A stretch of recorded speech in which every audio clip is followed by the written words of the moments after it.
Hey, everybody, it's Saturday night, Modern Comic Mayhem time. The show where it's like hanging out with your buddies in the comic book store, having a great time.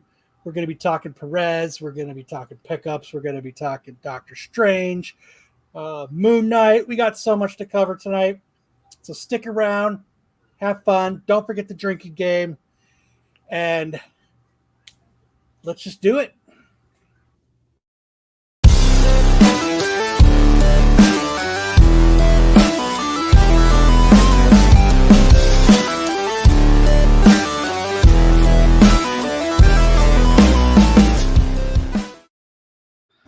And the one thing I forgot is don't forget White Claw.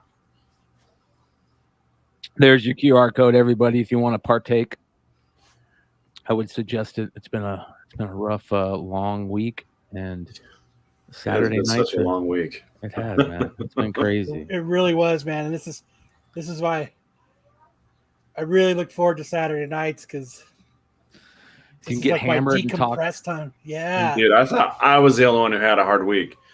I saw an Instagram reel that spoke so much truth to me, and it said that men only want one thing: nothing. That's why we have jobs, so we can make enough money that we don't have to do anything. We can just sit at home doing nothing. Yeah. And I was like, this is so spot on. Like I tell people my favorite activity is to chill. I just want to chill. That's what we're doing tonight. We are going to chill. We're going to bring lots of enjoyment to y'all's. And man, this week was anything but a chill week. I had so much tension. Yeah, and not only that, we lost another amazing creator in the comics world. George Pérez has passed away young, very young. Neil Adams was 80. George Pérez was 67. So pretty crazy, to be honest. Yeah, man, it's been a rough week, man. It was weird because while right before the show, I went to go smoke. I go outside, dude, and as soon as I walk out, man, there's that fucking owl just chilling there, looking at me, man. I'm like, it's so weird, dude. Every time that somebody passes away or something happens like that, I see these birds or something flying, man, and like an owl, an eagle or something. But then I also remember that supposedly if you see owls in your dreams, it means you're abducted by aliens. So maybe it was that too. That being said, that's why I had that headache when I woke up from that nap today. Headache? You mean ass ache? Yes, that's totally what I mean. All right. We got some news and notes. We have got probably pickups. We're going to talk spoilers. Everybody's so mad that we talk about spoilers on the shows. They're like, well, you shouldn't be doing that. You guys have to realize, I don't like spoilers. That's what we do. That's what we do. That's why we do this, just to spoil stuff for you. Yeah. Yes. Spoilers don't mean nothing to me. Yeah. Like I don't care about them. I had Hartman send me a clip this week, and I was like, "Dude, spoilers!" And he's like, "What are you serious? What about you guys spoil everything?" I was like, "Yeah, that's fair. That's a fair take." Yeah. Like Hartman sent it to me, and I watched it instantly, and I was like, "Oh, damn!" And then you know what? I watched the movie, and I went, "Oh, damn!" At the same part I had already seen. Yeah. So yeah, that was pretty intense. Yeah, it's a bummer. It sucked that they killed Galactus like that. Yeah, I thought it was funny all the pre stuff that was going around that was saying like it showed like the credits where it says all the people, and it's like, you know, it's got all these people in there that you know, Tom Cruise, you know, fucking Optimus Prime and shit. Yeah, that was funny. The Teenage Mutant Ninja Turtles. Shia LaBeouf, yeah. Part of me is thinking like, dude, they went crazy on this shit. And then 2 days later, I realized it was all fake. It was a hoax, right? Yeah. I was just glad I didn't have to go to the movies and see it. I hate going to the movies. You do? Dude, I love going to the movies. I went and saw Everything Everywhere All at Once 3 times in the theaters. I thought it was so good. You know what the worst part about going to the movie theater is? People. Leaving. People. Yeah. Oh yeah, People. bro. Oh yeah. Oh, you should go. You should go during the week. Don't go during the weekends. You never bump into anybody. That's another reason why I don't like concerts anymore. 1, people, and 2, my back hurts. I'm old. Oh man. That's why I only like to go to concerts that have seats, so I can sit down. Like Mm-hmm. you know, the bands that my kid likes that I take him to go see. Like I have fun going with them, but like if you're from Phoenix, you know, like standing on the concrete floor of the Nile after like 18 minutes, I'm like, fuck. My feet hurt, my back hurts, my left leg's going numb. I'm like, crap, man. This is, you know, like I'm going to a concert next Saturday. We're gonna go see a Great Gate Creeper, Sonoran Desert Death Metal. Joe's Doolin just hit it on the head. That was another one. I feel creepy, like the old guy that's at a show, unless it's like a band that's like main fans are older than me, and I know that there's older people there. I'll go like, oh, you want to go see Motley Crue and you know Poison or something? I might as well. Okay. I took my daughter to a concert one time. It was a band called Knuckle Puck. And dude, I was the oldest dude there, except for the other dad that was standing next to me in the back. This thing like ranged from like, I don't think anybody, like, they served alcohol, and me and the other dad were like the only 2 people with wristbands. like they didn't make any money on alcohol sales, and I was just standing there and I was like, I feel fucking creepy.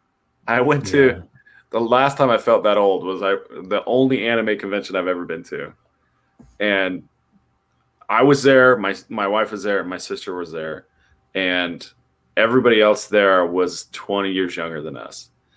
The entertainment for the 18 plus shows were teenagers, and it was the cringiest thing. We swore we would never ever return to an anime convention ever again. Well, they're having a Supernatural convention here soon. I'm stoked. Really? Oh, you like Supernatural? Yeah. So it's going to be probably me, 3 other dudes, and a bunch of chicks. It's gonna be you and Lance. I'm not going anymore.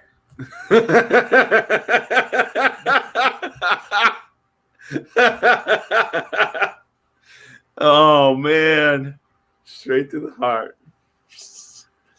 So But no, I'm actually pretty excited about that. I want to shout out the community once again. Much love to everybody that has subbed up. We are at 736 subscribers. There. Yeah. Really, really close to 1,000. So appreciate everybody that's done that. And thanks for everybody that leaves the thumbs up in these videos. It really helps us out. If you haven't subscribed. If you have subscribed, tell somebody about the show. Let somebody know about it. That'll really help. Let somebody know about the channel. We have a lot of fun stuff coming up. We have foreign comics show coming, you guys. I'm right now working with Josh, International Comics, and Rob Fordham on how we do the show and what we do for the show.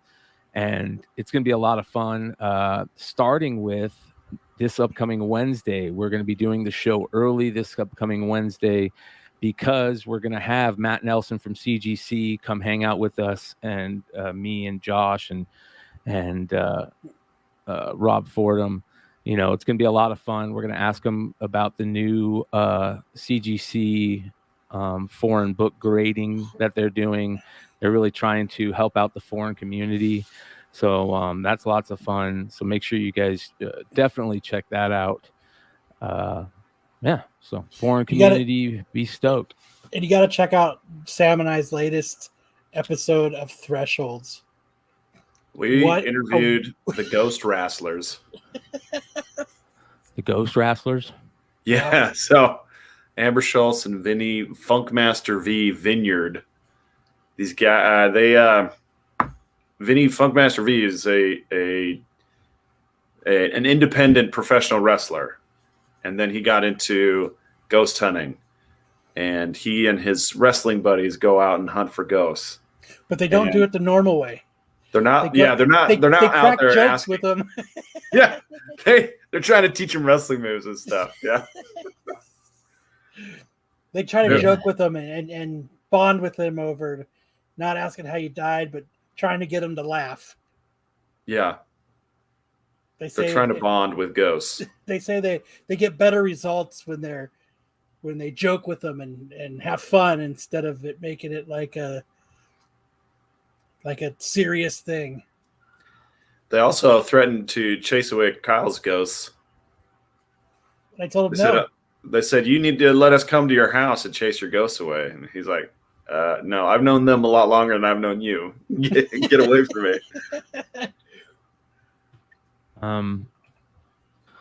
Yeah, hell yeah, that's dope. I know. Yeah, when you interviewed this dude, you were like, yeah, man, that was a crazy show. So you guys make sure you guys go check it out. It's really cool. A lot of people have told me that they really love the chant or the new podcast and everything you guys are doing. So keep it up. I want to get Greg back on because he does Spirit Box, and I proposed to him, okay, this is what we're gonna do. We're gonna do a live Spirit Box, and let's try to talk to Kurt Cobain. Yeah. Let's hear about the Nirvana song that never was. Yeah, you probably get a lot of people just pissed off at you. Trust me. Speaking of Nirvana, shout out to my homie Keith, who fucking pulled off one of the most incredible things that I've ever done. So jealous. Yeah, dude, it was pretty sweet. I'm pissed at Keith because you see how there's only 3 people there and not 4. It was nuts, bro. It was crazy. It was the first time we've ever done a show over StreamYard on the podcast. Usually the podcast is always in person, and there was major technical difficulties, and we still got through it. But it's rough, and you guys probably know this also. Like, when you're not live and in person, you're doing it over the internet. There's a lot of timing issues, and you interrupt a lot, or it's just weird, especially if there's internet problems or if there's issues. So I hopefully that they won't people won't roast us for it, but I think everybody will really, really love it. And he told probably 4 or 5 stories that were like next level stories, including a story about Nirvana and Kurt Cobain. So I'm not gonna spoil it. That's the one thing we will not spoil. We will not spoil Max Cavalera. So shout out I'm so excited. Yeah, shout out to all the metalheads out there.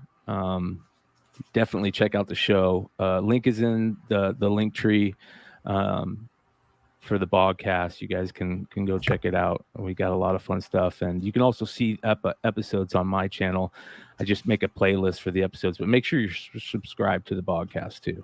So yeah, man, that was fucking next level craziness. I never expected that to happen. Got a lot of people hitting me up. We're like, holy shit, like, that was nuts. What's a Kurt Corian? A Kurt Cobain at Starbucks? No, what's a Kurt Cobain at Starbucks? I gotta know. Yeah, let's not sit here and wait. He'll post it in the chat, I'm sure. Hartman also. I've tried Kurt's cocaine. Yeah, I swear to God, and Kyle, you're gonna love this. So my very first real job I ever had was working at a telemarketing scam place, right? Straight up. I mean, it wasn't really a scam, but it was a scam, And it was like straight up old school phones. You were sitting in these like fake desks, and my boss would sit at a big desk, and he had 2 drawers that were full of ice and beer, and it was crazy. And yeah, it was a total scam. It was a total scam. It totally was a scam. And one of the dudes who was like the manager of the place used to tell us all the time, yeah, man, I shot up with Kurt Cobain. I'm from Seattle, this and that. And we were always like, shut the fuck up. You're such a liar. He told everybody that. So anytime I hear somebody that goes, yeah, I did drugs with Kurt, I'm like, yeah, fuck off. Bullshit. Bullshit. So yeah, make sure you guys go check out the podcast, and a lot of cool stuff over there. We also interviewed Jeff Irwin from Willhaven last week, which was fucking just as cool as interviewing Max Cavalera. So all right, let's get into, I don't know, some quick news maybe. The Red Hood showing up. There's Red Hood. I think we're going to talk about quick news, but it's not going to be quick news because it kind of includes, Doctor Strange and Moon Knight and that stuff. But we'll get to that towards the end. So we're getting a lot of, now that Multiverse of Madness is out, of course, we're getting a lot of Thor, Love and Thunder, and we're starting to get, people talking about it, and we're starting to get pictures and stuff, and there we go. A real mind fuck for Thor, says Taka Waititi, exclusive. And look at freaking Natalie Portman. She is fucking jacked, dude. She is lighting my fire, man. Yeah, dude. If I was working on a construction site and I'd seen her walk by, I would totally catcall her. Yeah. And then she'd hit you in the face with a freaking hammer. Worth it. Yeah. Fucking A, man. Be almost as good story as shooting up with Kurt Cobain. Yeah, right. But it's it'll be interesting to see when we get the first reviews. Have they started giving reviews for it yet? No, the review embargo usually lifts the week of release, and we still got a few weeks yet. Yeah, I have an opportunity to go see Top Gun 2 as a screener, because my boss at my company is I don't know how he did. She's a shareholder or something like, and so he gets private screening of movies, and Top Gun 2 is the next one. That's cool. So, yeah, not bad at all. These pictures have started to show up, but also one of the things that I saw, which is interesting because it's one of the things I'm so negative about. And that is the Gore the God Butcher stuff. That's awkward. Gore the God Butcher stuff that people are saying that it's probably MCU's best villain yet. So do you guys think that I'm going to have to eat crow on this? I hope so. Well, the design is weird, but maybe it works. Yeah. I guess what's important is that it fits the story. But Taika Waititi, the director, is saying it's one of the best villains ever. And I hope he uses his Batman voice. Of course, he's going to say that. I mean, he wrote and directed the movie. Yes. But he's also pretty good on that stuff. So I hate those his movies are pretty entertaining. So if he thinks it's the best one, I'll give it a shot. Sure. Yeah, Brad Selden says they also said Eternals was their best movie.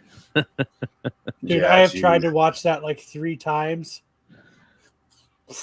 Ow. Puts me to sleep every time. So Waititi said, in my humble opinion, we have probably the best villain that Marvel's ever had in Christian Bale. And then he said, Thor is just trying to figure out his purpose, trying to figure out exactly who he is and why he's a hero, or whether he should be a hero. I guess you could call it a midlife crisis, which we kind of figured, right? We saw that from the previews. He's kind of getting back into shape and whatnot. But the film finds Thor on a journey unlike anything he's ever faced, a quest for inner peace. But his retirement is interrupted by a galactic killer known as Gore the God Butcher, who seeks the extinction of the gods. Do you guys think they're going to try and use the gore going after gods in any of the other IPs? Do you think Well, maybe so Moon Knight?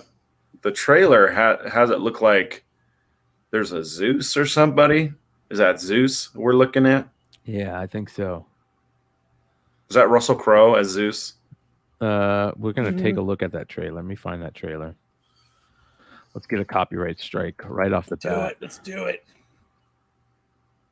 We'll cut it out, and only you guys live got to see it. Fuck it, we'll do it live. We'll do it live. All right, let's take a quick watch. Actually, if we're gonna do it live, we got to do it right. We got to give the people a little audio. All right, here we go. Trailer 2, right? Yeah. These hands were once used for battle. Now they're but humble tools for peace.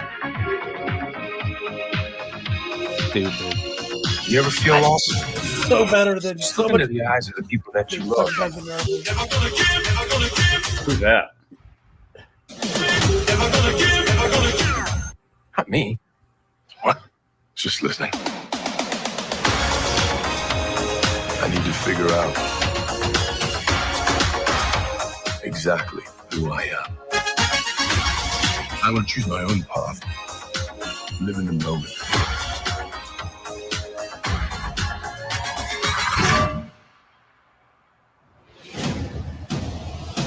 Look at those guns.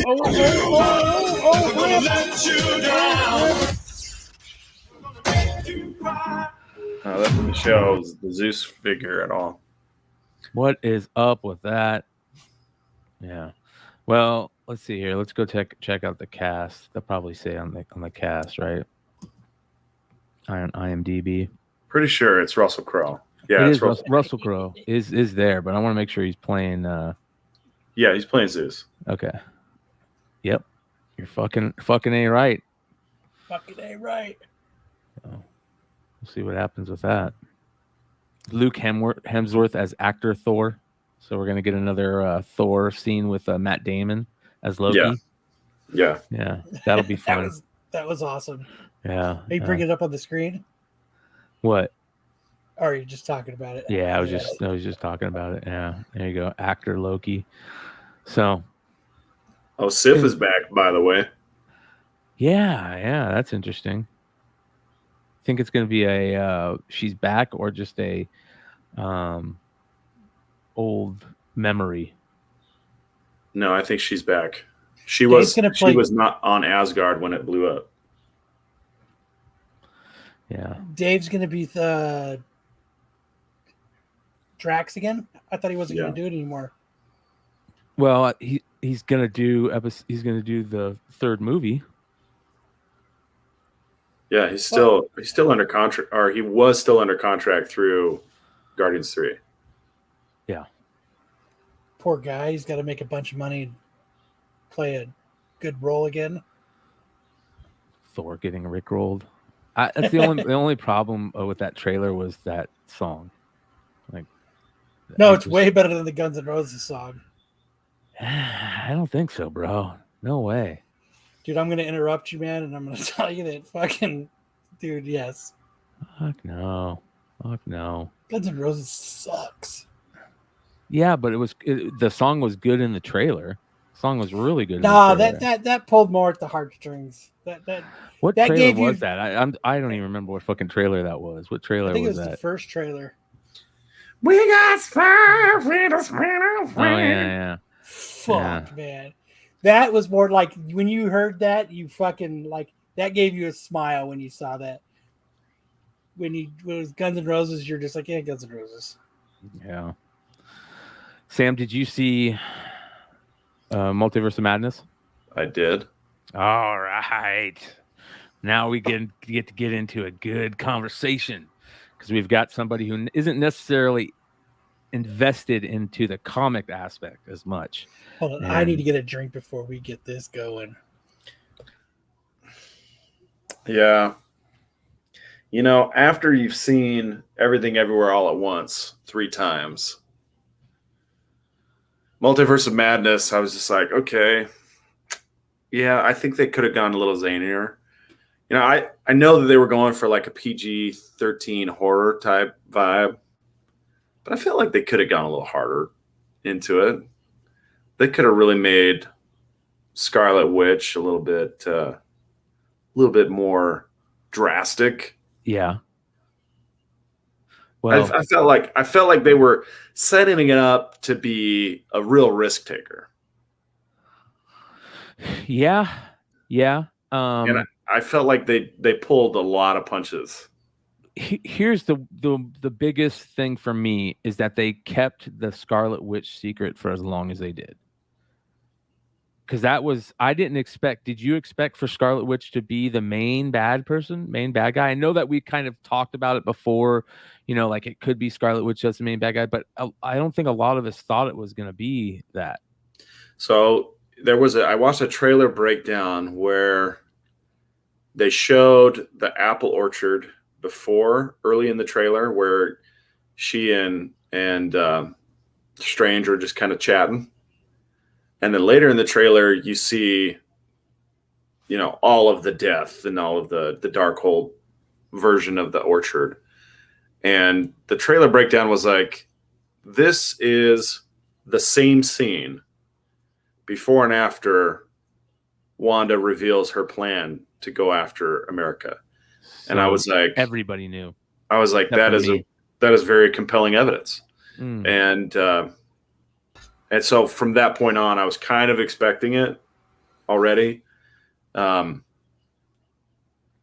they tried to kind of lead you that way with the runes thing, but yeah, it was a cool turn. Like, I like the heel turn for Wanda. I think she's so powerful. She's so broken, like just mentally broken. Yeah. And for me, it felt like they pulled a lot of punches, except in the Illuminati, in Wanda's siege on the Illuminati. That part was brutal, and it was fantastic. I really enjoyed that scene. Yeah. No, I mean, I think not once, but twice during that scene, I said, "Damn!" There was a detail that I picked up on. I don't think anybody else in the theater picked up on it. Certainly all the people that I talked to afterwards didn't pick up on it. But Benedict Wong's hair changed lengths every scene he was in. I didn't notice that either. And I was like, what's going on? Are they trying to say that this is one universe where his hair is short, one universe where his hair is long? Like, is that why that is? I think it was just a mess up, maybe. And it was just a continuity error. Yeah.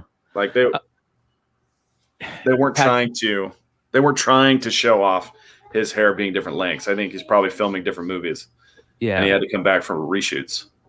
Patrick says, didn't you see the WandaVision finale post-credit scenes? Come on. And yeah, that's why I think we all thought that Wanda was going to be part of it, but I didn't expect her to be such a big part of it. I expected her maybe to be one of the reasons why something happens, and like Justin is saying, like one of the elder gods got loose or something, and now she has to stop that elder god. And then I thought when they were going through the multiverses, then they would come across Wanda where she is the Scarlet Witch, and you kind of saw that in the trailers also, where they kind of played that off. I just didn't expect it to be that big of the movie. Yeah, I didn't expect it to be a driving force. Yeah. Well, I'll tell you that now, in my opinion, the best villains in the MCU are heroes. Iron Man was Captain America's best villain. Wanda is Doctor Strange's best villain. I don't think we've seen a stronger villain than Wanda, honestly. Yeah, she makes a very compelling villain, and the whole prequel setup with WandaVision, like that was an interesting approach. So, yeah, I think they did it pretty well. But as far as like the multiverse of madness, like I feel like that's going a little hard. That's being a little generous. they could have done a lot more than what they did, and there was that one scene where they're like flipping through all these different universes, and he's like, "Were we paint? Was there one where we were paint?" It's like, come on, that's all you got? It felt like they were. One of the things when that scene was happening, the whole time I'm just thinking, man, this feels so much like Into the Spider-Verse. Like it feels like they thought this was going to be a good idea, and then they realized that the Into the Spider-Verse has the same freaking scene, and they're like, oh, we can't just pull it. We just can't pull it out, so we're just going to go with it. I think part of it was because it was short. And it wasn't short. I mean, it was 2 hours and 6 minutes, but do you think they could have done more with it if they would have extended it even 20 minutes? Yeah. Well, yeah. I would say my question is the problem they probably ran into was just the budget for all the cameos that they had in 838. And they had the Illuminati, which consisted of a lot of big name characters, a lot of big name actors. And are we ready to drop that bombshell? Oh yeah. Well, first, let's introduce Josh. Josh, what up, brother? How you doing, everybody? What up, Josh? Better take yourself off mute Comic. if you're going to participate in this podcast, young man. What's up? What's up, guys? What's going on, brother? You saw the movie? Oh, Did you see Doctor Strange too? I did. Sorry, my computer is I'm like No glitching worries. or something. If you got to jump in and jump out, you go for it. We'll continue talking about this. So, yeah, dude, I think it's okay to get into spoilers because that's what we do around here, and we're gonna do a spoiler-filled review. Yeah, the only spoiler where I think really worth talking about is the Illuminati. Yes, we got Black Bolt, same actor as from Inhumans, the ill-fated series that they did. We had who was the Captain Marvel? Was that Monica Rambeau? That's the only thing that I don't know because it wasn't the Maria Rambeau from Rambeau from WandaVision. So I don't know who that was. Do we know who that was? It was some version of. I thought that was supposed to be her mother. Her mother? Yeah, I thought that was the older Maria Rambeau. Okay. Not Monica, Maria. It was her mother. Okay. Yeah. Okay. That's interesting. So that's that because I felt like I was like I couldn't realize who that was. I felt like she was like just somebody they're like, oh, just grab somebody. That's what I felt like. Like she was almost felt out of place. Yeah. And then you had Captain Carter, which was amazing. The short time she was in it she was badass, but she was badass, but she got done dirty. She got done. They all did. They all did. But Haley Atwell, man, these buff Marvel women are like killing me. She's so hot. Yeah, it was unreal, dude. Did you think that scene when she was fighting the Illuminati went too quick? Like yes, it was way too easy for her to just be like, bing, bing, bing, bing, bing. Yes, dude, she went in there and she tore them to shreds, literally. I mean, and it was that cool. brings us to the last two entries. The one that she tore, and she literally tore to shreds. John Krasinski as Mr. Fantastic. That Reed Richards, that was pretty awesome. That was kind of like a gasp in the theater when he showed up. And then, of course, Charles Xavier, whose voice they put into the trailer, which they probably shouldn't have done that, honestly. I agree. Yeah, it would be way better as a surprise. Yeah. I think Kevin Feige said something to the same effect. He's like, yeah, we probably revealed too much in the trailer. But they didn't reveal that neck snap. Yo, dude, that was brutal. Like she tore through the Illuminati in short order. Yeah, like it was too easy for who they were. Yeah, I think they all got done real dirty. Like, I know a lot of people are like, woo, yeah, but like I'm one where, it's got I don't know, fan service just doesn't do it for me, and I feel like that's pretty much all that was. And the amount of time they were in that movie, like it wasn't even worth it for me. Okay, Yeah. but hang on. Do-do-do-do-do-do. Do-do-do-do-do-do. That was cool. That was cool. And honestly, Black Bolt, that part where he vaporized Strange by saying "I'm sorry," like that was Yes. probably one of my favorite parts That of the was movie. a really cool part. Yeah, because we always wanted to see that from that character. We never got it.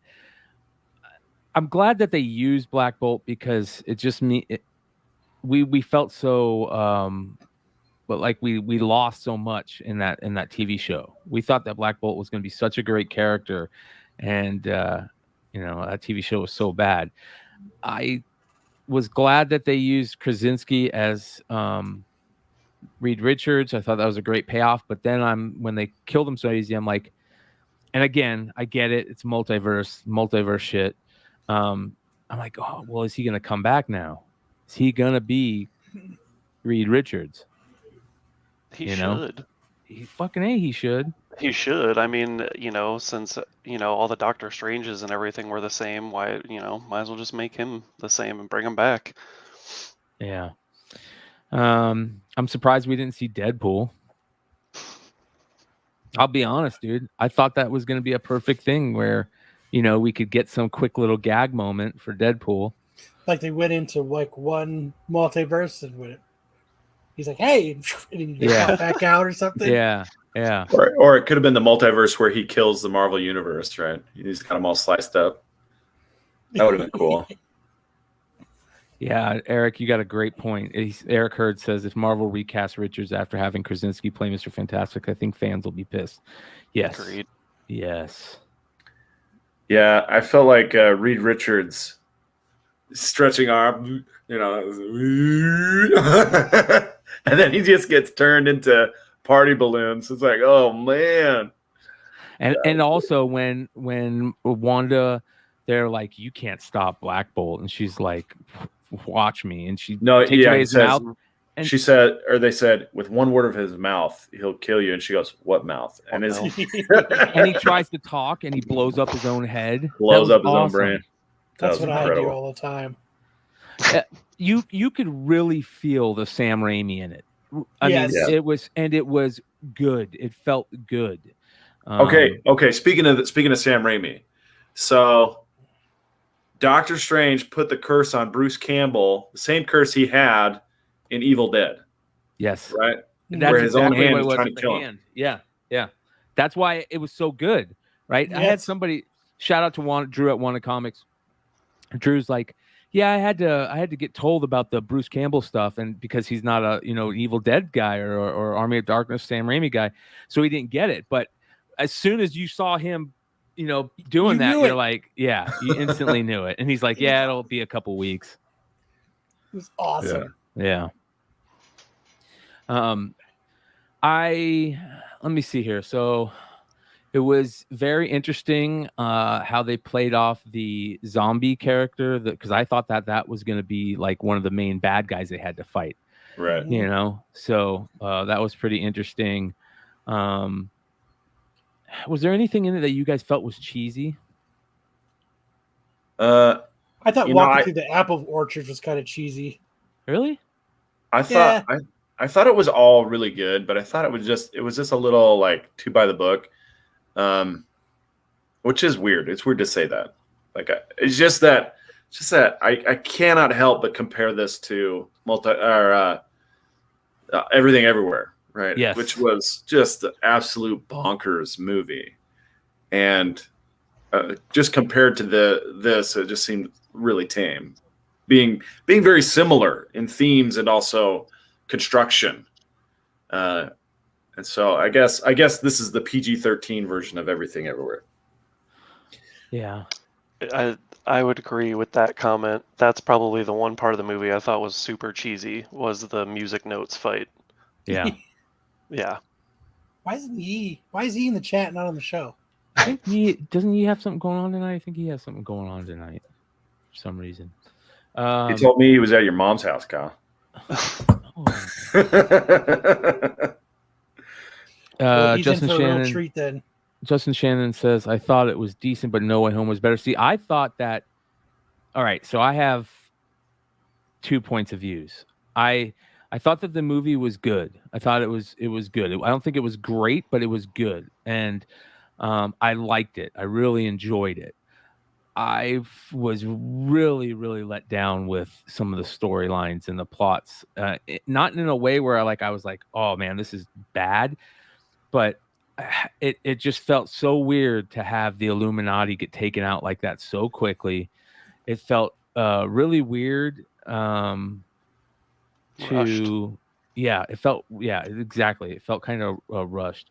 But the Sam Raimi part of it was the thing that saved it for me. It was like kind of dark and scary, and it looked very Sam Raimi-esque, and she was badass. Like it was crazy how strong she was, and we know that. Like we've always known that Scarlet Witch is one of the strongest people in the Marvel universe. You know, she is up there they always talk about her being the strongest. But I was hoping that we were going to start getting some storylines that we have in the comics universe, and that's me being a comic fan, wanting the Illuminati storyline, wanting Secret Wars, wanting the mutants to show up, wanting the universe to coincide. Like that's a lot of what I wanted, and I don't think we're getting that. I don't think we're getting that. So I do want to point out, I was on a little tournament of characters a couple months ago, and I was supposed to support the Wanda versus Silver Surfer, and I was Wanda. I was representing Wanda as like a lawyer, and all the research that I did, Wanda is incredibly powerful, like just unbelievably powerful. Like think about this. She says no more mutants, and there are no more mutants anywhere. Yeah. Right. And so for her to come into the MCU, they've actually nerfed her by a lot in the MCU. And she still tore through the Illuminati like tissue paper. Which also makes me say, like, is she too powerful? I don't think so. Because they nerfed her. They still nerfed her. Like Stephen Strange shouldn't be able to do anything to her. And she kind of died in a cheesy way, like, I don't know. Taking herself out. Yeah. You know what I liked about it? It wasn't like a super fast-paced movie, but it wasn't like a slow burn. It was like driving down the road at 42 miles an hour. You're just above the speed limit. You know what I mean? So you're going, but it's not as fast as other. And I actually enjoyed it, like, because of that, because it wasn't super slow, but it wasn't super fast. Some things they did a little too quick, but overall, like I just found it like I didn't find. I base movies and shows and stuff on how many times I pick up my phone to look at dumb stuff. And I didn't do it during Doctor Strange. You know what was another thing about this that I didn't like is that they give themselves those outs. Like, first of all, I hate the fact that they have to kill off characters. You really don't have to do that. And then they give themselves those little outs where they're like, oh, there's multiverses. Mm-hmm. You know what I mean? I don't like. I'm getting tired of that. I'm getting tired of I was so excited for the multiverse route, and now the way they're playing it, it doesn't feel like you can care about a character anymore. And I get that's a good thing in certain situations, like in Walking Dead. You never knew which, like, every character was on the table of you don't know what's going to happen. That's great for Walking Dead. I don't want that for comics. You know what I mean? Like when we read comics, we're always in like this major battle or something's always going on, and that's what we want. We want continuity. We want, I don't know. I just felt like they're getting to a point where they're kind of cheating in a way with not really writing good storylines. Yeah. Well, I will say, look, I really enjoyed this movie. I thought it was really good. Yeah, it was good. It's just as far as like multiverse theme movies or multiverse centered movies. I have already seen Everything Everywhere, so it's like that's the top, right? That's as good as a multiverse is ever going to be, and this was a solid B+ in my book, but it's not the best multiverse movie that I've ever seen. This is a great comment right here. Justin Shannon says, hopefully after Secret Wars, there'll only be one universe. And that's basically what Crisis was. Speaking of, turning into one universe, that's exactly what Crisis was. Shout out, rest in peace, the great George Pérez. We'll talk about that here in a little bit, but that's what DC had to do with Crisis. They had to fix it. And then they let it get out of hand again and had to fix it again. And guess what? There's another Crisis right now. And you know what I mean? So I don't want to have that happen in the movies. I think that we need to get out of this idea of killing characters off all the time. And I feel like maybe they're worried that if they recast a character, it isn't going to work. Recast a character.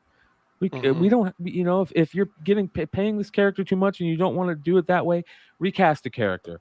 We need Spider-Man to show up in Moon Knight every once in a while. We need, the mutants to show up in some movie every once in a while or a show. We need that.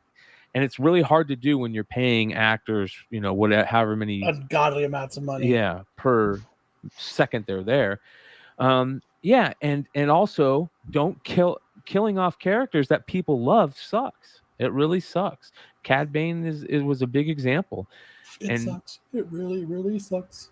So I don't know. For me, I think this was this was like a middle of the road MCU movie. Like I see a lot of people that are putting it like in their top 5s, and I'm just like, I think that's more of the Raimi fans inside of them talking.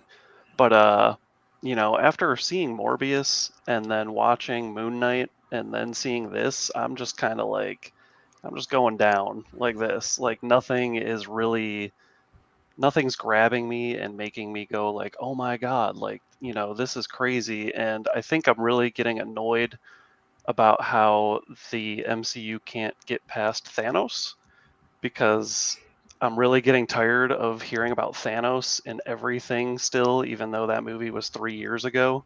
Yeah. And Josh, that was the best movies they've made, so they have to keep reminding you. I get it, but to me, that is so annoying. It's like, we get it. Thanos was a thing. It was 3 years ago. Like, you guys got to move on. Like, there doesn't always need to be a snap discussion. Yeah, like it's just getting it's irritating me, I guess, hearing about him over and over again. Yeah. Well, Josh, have you seen Everything Everywhere all at once? I don't, and I want to, because I think that I will love that movie way more than I loved Doctor Strange, because I give that movie like a C+. Yeah. Do you think that's part of the problem with it, is so many people had seen that? No. Everything Everywhere has only made $40 million so far, and Strange made $200 million in the first weekend. So hardly anybody's seen Everything Everywhere.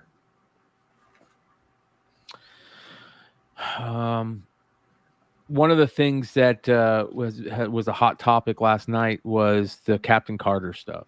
You guys heard what I said about Captain Carter. I think it's a little bit of funny on the spec side that we have 2 major spec plays in the last couple of months just get totally decimated in one movie, and then the amount of people that are saying, oh, it's okay, she's in the animated universe. Oh, it's okay. It's a multiverse. They're gonna bring her back. I'm tired of that. I'm so tired of that. I don't want that. Then you're getting to the point where nothing matters anymore. You're just going to make me not care about it. And that's a bummer that it has to be that way. But that being said, you know, you kind of mentioned that the Moon Knight stuff too, and we had the Moon Knight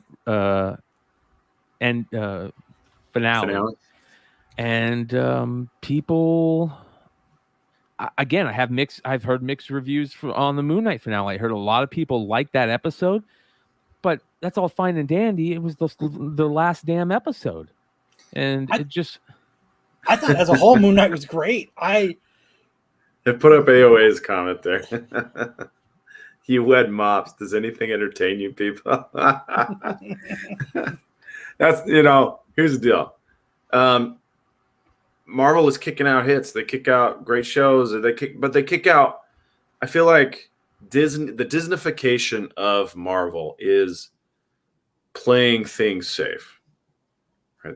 They dazzle you with the characters and the introductions, but they don't really do anything very exciting with the character or very different with the character. And I don't know if that's just a Disney problem or if it's a comics problem in general, because every character that dies, you know, is going to come back because they're bankable. If it's a bankable character, you're going to see them get killed and revive and killed and revive, killed and revive. And I think that's the issue that we're having at AOA. It's not that they're not entertaining shows. It's that we've seen these shows with different characters, and you still have to take risks. You still have to push boundaries, and show us things that we aren't expecting. And I think Moon Knight was an issue there with it was all very tame. Yeah. And so I think maybe as things go on, I think the biggest risk they took at the end was the idea of Khonshu still basically controlling Mark Spector by controlling Jake Lockley, right? That was like the thing. I was like, ooh, that's kind of a different moral choice.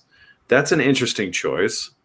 And it was just a hint, right? And so hopefully they explore kind of this moral gray area that Khonshu is living in, because it seems like, and Mark Spector hit it on the head. He's like, if we don't kill Amit right now, she's going to destroy everything. And he goes, now you sound like her. You sound just like her. And then he says, no, I'm not going to do that. And that's interesting. Like, that's an interesting moral dilemma, because it puts, you know, basically dad and son in conflict with each other. And that was really cool. So I like that part. I felt like my son really, really enjoyed Moon Knight. But again, he's pretty new to all the Marvel stuff. He's just now 13. And so he's getting into that stuff, and he's really enjoying it. Like, he comes to me every day. He's like, Dad, did you see that episode? It was the best ever. It was the best ever. You know what? And maybe I'm just more of a simple guy, but like, Moon Knight was like, I liked it because it was kind of a trip. Like, it was bouncing back and forth, and it was, you know, I like the idea that, you know what I mean? It was which personality you were going to get and what was going to happen. And you know, like, I just like that it was kind of a little bit all over the place. Yeah. And that's kind of what I liked about it. And I just found it fun. Like, you know what I mean? But you know what I mean? I don't ever go into anything with high expectations or what I want. Like, I kind of just watch it for what it is. And that's kind of how I've gone into every movie and every show, is I just go in for what it is. And for what Moon Knight was, it was just like Doctor Strange. I didn't really go into it with crazy expectations of anything. And I think when you go into something with high expectations and it's got to be better than the last movie, then it's not as good. And if you keep comparing, like if you keep comparing it to like Endgame, then everything's always gonna be a letdown. Just enjoy what this is. I'm just super cynical right now for some reason. I don't know what it is, but I'm like, you're mansplaining. It's cool, dude. I'm straight up, man. Like, I am so cynical right now for some reason, and it's just like out of nowhere. And I get what people are saying. Like, Jay is saying, wait. He says, wait. You guys are the same people who want Killmonger to be the new Panther as a variant, and now you don't want recurring characters as different variants. Well, the only reason I'll say my piece about the Killmonger stuff, the only reason I want Killmonger to be the new Black Panther is because Marvel has MCU, Kevin Feige, they've said they're not going to recast T'Challa. So we know we're not going to get T'Challa. That's why we need to get, we all know that we liked Killmonger. We wanted to see Killmonger be Black Panther in the first one. Because we're not getting T'Challa, I'm like, okay, let's take Killmonger over giving it to somebody maybe who doesn't necessarily deserve it or isn't liked in that role. That's my whole reason for the Killmonger stuff. But I get it. You know, we can be hypocrites. I can definitely be a hypocrite. You know, that's just part of being human. But I want to get back to that point, like Kyle is saying, where you just go in a movie and you realize, hey, I'm just going to be here to have a good time to whatever. I need to get out of the mindset of like, it's going this way and I want it to go this way. And if it doesn't go this way, I'm going to be mad. Part of that is also, unfortunately, the world I live in with the, you know, comic speculation and making money off you comic want books. certain things to be hot. You want certain things to go, and I get it too. But I just, you know what, just go in and just go have fun with it. But here's the deal: like, there is a Marvel formula, right? And that's the part I think that is starting to piss you off, Brian, is that you go in, you're expecting to see boundaries pushed, you're expecting to see something different, and you get a formula. You get a movie that plays through this formula. And while it's a good formula, it's a great formula, you still want to see new things, right? You still want to see them hit you with unexpected things, right? Give me the right ending, but give it to me in a way that I don't get, or you know, or that I'm not expecting. One of the things that I always go to is Kung Fu Panda did this very well by giving us an execution, right, with the noodle soup, right? I was like, oh, maybe they pour the noodle soup on the scroll and then you could see and then you could read it. But it's like, no, it's the noodle soup is the key ingredient, but in a way that I wasn't expecting. And that's how Marvel needs to look at it. It's like, how do we deliver all of the chill inducing moments, but in a way that people aren't expecting, right? It's cool to have John Krasinski show up in a movie as Reed Richards. That's really cool. But is this the best way to do it? Is this the way that's gonna get people coming back to the character, coming back to sit in those theater seats again? Are they going to come back for this to see Reed Richards look like a handful of spaghetti party animal balloons? Yeah. But the numbers, the dollars show that yes, they are. Well, you know what else the dollars show is? People are not continuing to spec very hard on these characters. We've had some recent sales. What was the selling for Raw? This was a $300 Raw book. Now it's seeing 132, more than half. It's dropped. We had people last night during the Hot 10, Mel and Rich. No, I think Richie said he's selling, but Mel said he's buying. And then I went on the Drunken Chat. Shout out everybody on Drunken Chat. They're like, yeah, if you're selling Captain Carter animation variants, 1 in 25 Captain Carter animation variants, I'm buying 100, 150 or less. 150 or less, I'm your man. Send them to me. And I'm just thinking to myself, man, I don't believe. I mean, it's a cool cover, but it lost a lot of its mojo when that character was in and out in 10 minutes. And that is why, you know, I also look at the Into the Spider-Verse stuff where I say all these people are specking on Into the Spider-Verse, and a lot of these characters are going to be in and out in less than 10 minutes, 3 seconds. You know what I mean? I mean, don't get me wrong. The Spider-Gwen, the Miles, the Spider-Man 2099, they're golden, and obviously. But man, a lot of these other Spider-Verse characters, are they going to stick around? Are they going to be there long enough to validate buying, trying to buy and flip into the Spider-Verse stuff. So we'll see. Yeah, I don't think, because I saw you guys. You were talking about that. What is that, number 6? That Spider-Verse book. Mm-hmm. Yeah, like that's.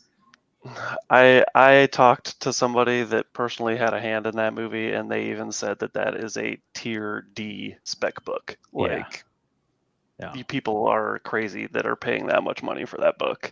Yeah, and that's again, that's my cynical self coming out again. Like, it took such a quick turn for me. I guess that's what I'm saying. It just took such a quick turn where I was like, all right, I'm on a roll. Comics are on a roll again. Everything that's happening is great. And then it was just 2 months. It just the exact opposite, it felt like. So we'll see what's happened. But you know what it is teaching me? It's teaching me more personally in this space to try and not care as much about that in the spec world, these flying in the pants stuff. Like, yeah, make some money off of it. You can make some money off of it, but it's just not worth playing at that, $300 Raws, thinking you're gonna flip it for more. If you get a 9.8 or something, and then the spec just dies. How often does that happen? I don't know, but it feels like a lot of the spec. Again, I say every Hot 10, you see a book on the Hot 10, get that sucker up there, because 80% of the time that book's not going to continue an upward climb. But again, and devil's advocate, have fun. I love how Mel says, you work hard for your money, spend it the way you want to spend it. So, Always. Yep. So, all right. That being said, let's continue. Let's see if we can get Red Hood in here. Yeah, VHH Steps of the Future. Hood, can we hear you? Yeah, I think so. I think Mojo kind of hit it here too. If you're paying $300 for a book, you kind of missed the spec anyway. Yeah. Fucking bullshit, Brian. I didn't know there was a mute button on the fucking mic, bro. Yeah. God damn it, dude. My computer was crying. I was almost threw this sucker across the room. I was strangling it, dude. I know like, you're feeling, bro. I know you're feeling, dude. There's nothing worse than technology issues, dude. Bro, I love you guys, dude. I don't know what I had done if I wouldn't have been able to be on the pod tonight, dude. we even got Pee-wee on, dude. It felt like a miss as it was when you bailed out. I was like, oh, the whole show's not even going to work now. I don't even know what the fuck. Yeah, you're breaking our hearts, Hood. Come on, man. Hey, so what did I miss? Give me a quick recap. We talked about. We were just talking about Amber Heard doing cocaine on the stand. Oh, I saw that, dude. Did you see the talented Mr. Ripley quote? You didn't see that? Oh yeah, when she was quoting lines from movies. Yeah. Yeah. And my dog stepped on a bee. Oh. I'm gonna play this. This is so funny. All right. Did Amber Heard steal talented Mr. Ripley lines during the trial? All right, here we go. They're saying no, but it looks pretty be the crazy. judge. Yeah, hold on. Let's see if we can find a good one. Do you also have the clip where I'll find the clip where she's doing cocaine on the stand if you want? Yeah. All right, let's see if this one will work. This might not be the one we're looking for, but we'll see.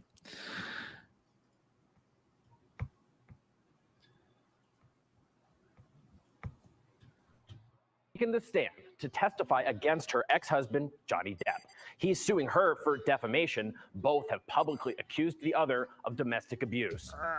Has become a consistently trending topic on social media. Several viral tweets claim that in her testimony, Heard used lines from a movie, The Talented Mr. Ripley. But did she actually do that?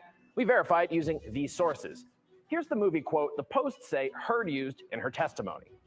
The thing with Dickie, it's like the sun shines on you and it's glorious. And then he forgets you and it's very, very cold. So I'm learning. When you have his attention, you feel like you're the only person in the world. That's why everybody loves him.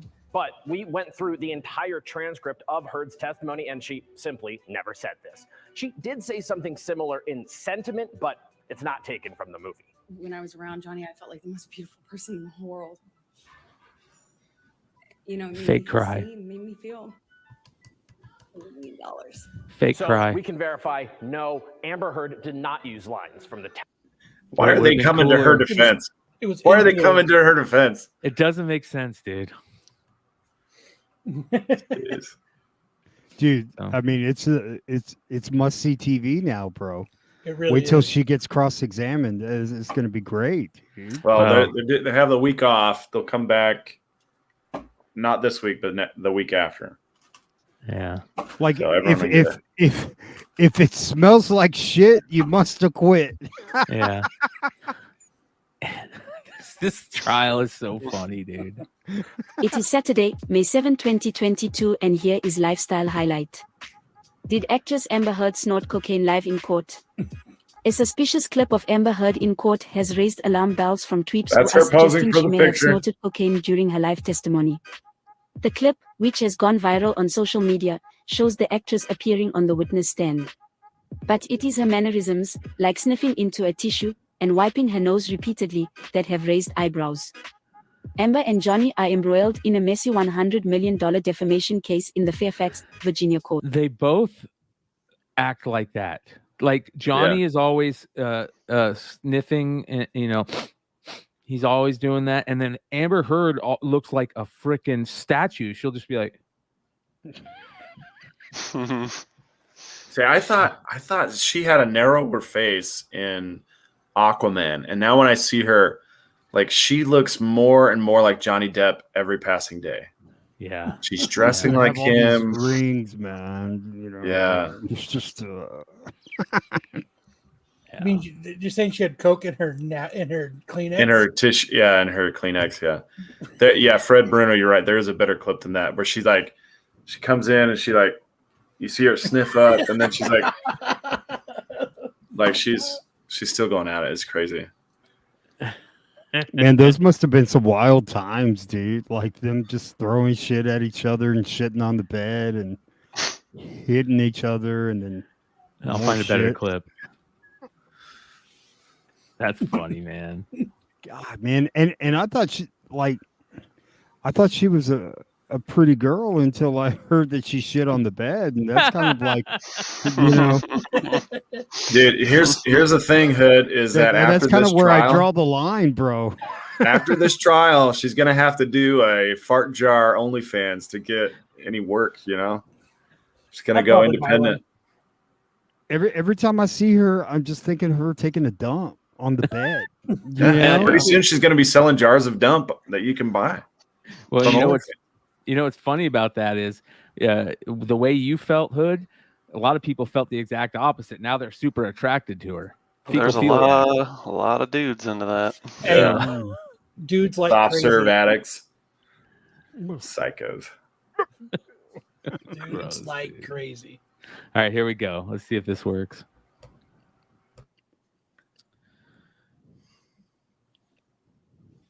Here we go. That's it. She's like, do you think they noticed? Do you think anybody noticed? She's like, paranoid. What's going on? What's going on? Here we go. Take a little bump. Oh, it's a good time. I don't think she's that crazy, dude. She's crazy, but she's not that fucking crazy, Bro. man. Somebody that shits on a bed will definitely snort coke out of tissue. It totally looks like it. She probably shit her pants right there, bro. She even closed her other nostril so that she can get the good fucking inhale. Dude, like, what is she wearing, dude?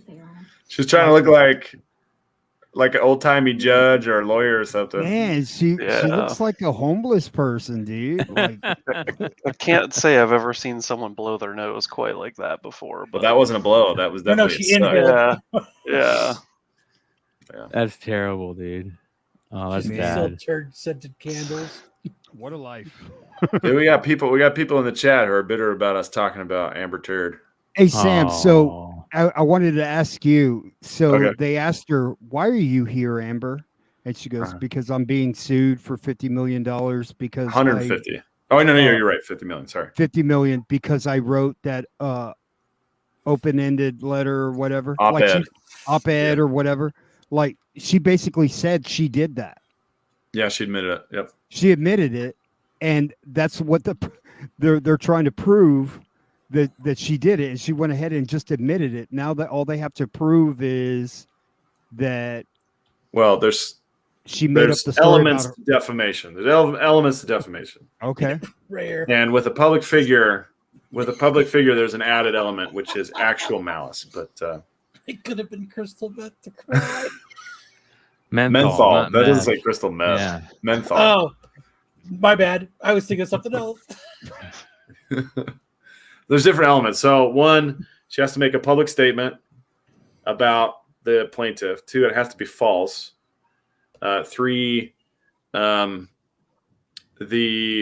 she has to have actual malice because they're both public figures. And then 4 is it has to cause damages. Loss of money, right? Yeah, to Johnny Depp. So she admitted that she wrote it. Right. She has not admitted that it was false. She has not admitted that that there was any actual malice involved. And the damages, they're trying to link the damages to that article, and they've done a pretty good job so far linking it. So, but they have to hit every single one of those things in order all of them, or there's no recovery whatsoever. Yeah, I just don't think that they're going to be able to. Maybe 3 out of the 4, but when you like say they've got to do this, I just don't know. But then again, like the jury can just say, she smells like shit, so she's guilty. Well, so that's the thing, is that they don't have to. It's not a criminal trial, so they don't have to prove it beyond a reasonable doubt. That's not what they have to do. It just has to be more likely than not. Right. So 51%, the scales tip in one person's balance or the other. Because it's so in a criminal trial, it'd be like this in order to win, but in a civil trial, it just has to be like this. Very, very close. Gotcha. So I think the clip that they played, the audio clip where she says, "Who are they going to believe? You, a man with a history of drug abuse, or me? Who are they going to believe?" Like, that's the actual malice. Gotcha. That's how they prove actual malice. But falsity. You make a good lawyer, bro. Oh, well, I am a lawyer. No. I don't know how good I am, but yeah, I am a lawyer. But now, why are these lawyers so inept? Just like is it because we are like over analyzing them, or is that the best that money can buy? Okay, so in a courtroom, you don't have the benefit of, like, everything's happening in real time. So you don't have the benefit of hitting the backspace button in the courtroom, right? You say it and it's out there, and you don't get a second chance to to back it up and say, well, I really should have worded the question like this. So it's like the MBA of legal practice. Like, that's where the pros make or break. And so if these people are like, AAA ball, and Johnny Depp's lawyers are the Major League Baseball, like, you're gonna notice a difference, even though they're both lawyers, they're both practicing in the same town. They may even charge the same rates, but my guess is they don't. My guess is Amber Heard's lawyers are probably a little bit more cheaper because her resources are more limited than Johnny's. Gotcha. All right. Let's get into the George Pérez news. Unfortunately, lost another amazing creator in the comic community 2 weeks in a row. We all knew George was dying of pancreatic cancer. And I was talking today to Drew from Wanted Comics, and one of the things that we were talking about is the fact that it's really sad that George passed away so young, and it's really sad that we're losing him and this and that. But the amount of time that we've had, and to see him do it in this way, and I think it really added to his legacy. And that may sound weird, but to have the updates on Twitter about how he's doing and seeing pictures of him and all the people giving him his that saying is, give flowers to the person before they die.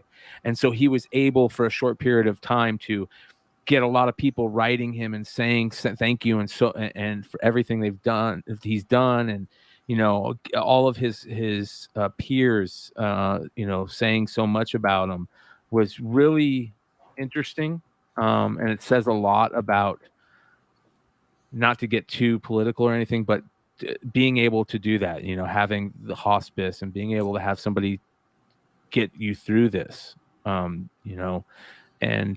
it was just a weird thing. I've never felt that way before about like something like this. It really makes you realize your mortality and this and that.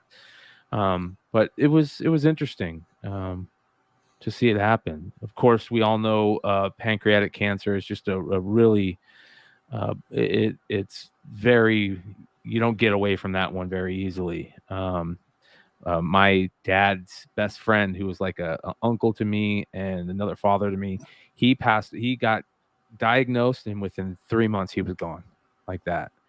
So, but yeah, what are your guys' thoughts on kind of what's going on? It's sad, but I think, like you said, everyone kind of reached out to him, but like, he went to cons, he saw the lines, he knew how much he was loved, and he knew it prior to going into this. Like, he knew how everybody felt about him, that he was an icon, and he was just a great guy. Like, we got a chance to meet him and talk to him, and he didn't.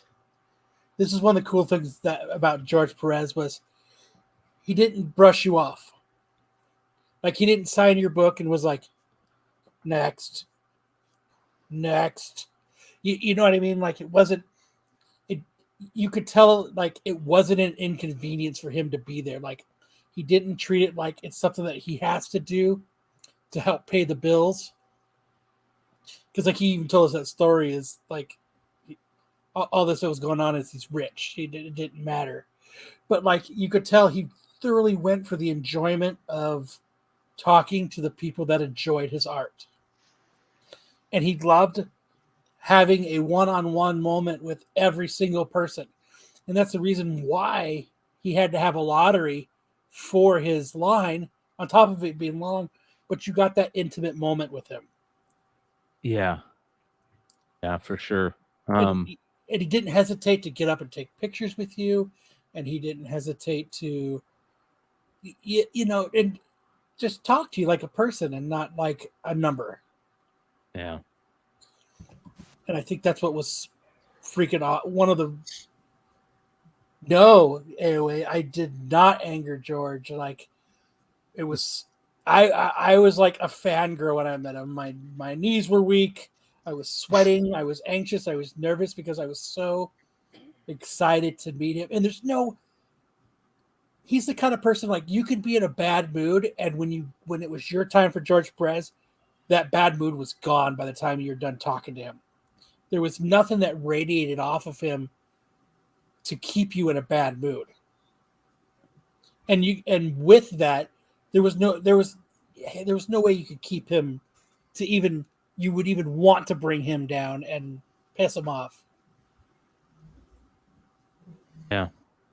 It's just shocking that, we lost like two great creators like this in a matter of days, really. Like, what is the last 10 days? I mean, Neil Adams and now George Pérez. I mean, it's shocking. Those are two like heavyweights. Like, I was reading online, and now they're starting to like give Neil Adams some credit, and they're putting him up there with Kirby, the Jack Kirby's, and like, I don't know where would you rank George Pérez's career as far as the body of work and some seminal moments in art that he's done, for titles. I think of iconic covers that he's done, but where do you think he ranks right now?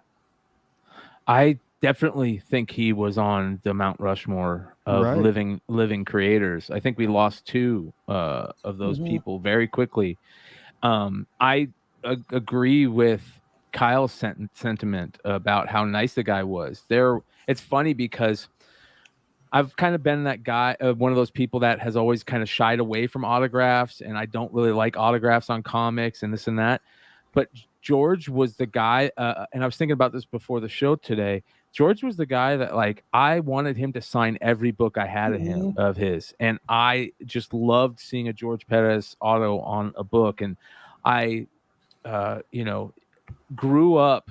We grew up, not necessarily knowing it, but a lot of our memories about superheroes come straight from this man, right? Teen Titans, Avengers, Crisis, Infinity. Dude, remember I curated one of the most beautiful sets of Infinite Crisis on Infinite Earths, and I was so happy that I got the set, and then I heard George was coming to town, and I was giddy to get his autograph. That would not be me on any other book. You know what I mean? That was that perfect. That's how I looked at him. And Kyle was 100% right. You would go up to him. He was so nice. He would sign everything. He signed so many books, and I don't think I ever will get tired of seeing a George Pérez autograph on a book. I must have brought a stack of books. I don't mean to interrupt you, but I must have bought a stack of books like this for him. And didn't bat an eye. Enjoyed every second of signing each book. Yeah. Talking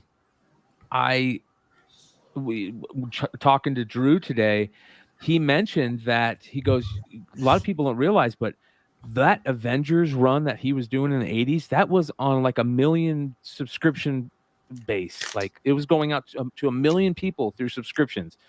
How often are books seeing that big of a print run these days? You know what I mean? He was definitely on that, Mount Rushmore. Oh, yeah. And he was just quiet. He was nice. You never heard anything bad about him ever. Everybody that ever talks about, like, not even a hint of anything bad about him. Mm-mm. So I think he enjoyed what he did. There's a lot of artists and writers out there that they do it because they're good at it, but that doesn't necessarily mean they love what they're doing. Yeah. I think he genuinely loved to draw, and he loved how he made people feel, and he genuinely cared about other people. I mean, and that's a quality you don't find in many famous people. Anybody. Yeah, no shit, right? Like, great point. Real. Like, and you know what? Like, and he genuinely cared about what you were saying to him. Yeah, and you could tell it. Like, even though he'd heard everything 1 million times, the fact that you were telling him, you could tell that he truly loved that you were telling him that. Yeah.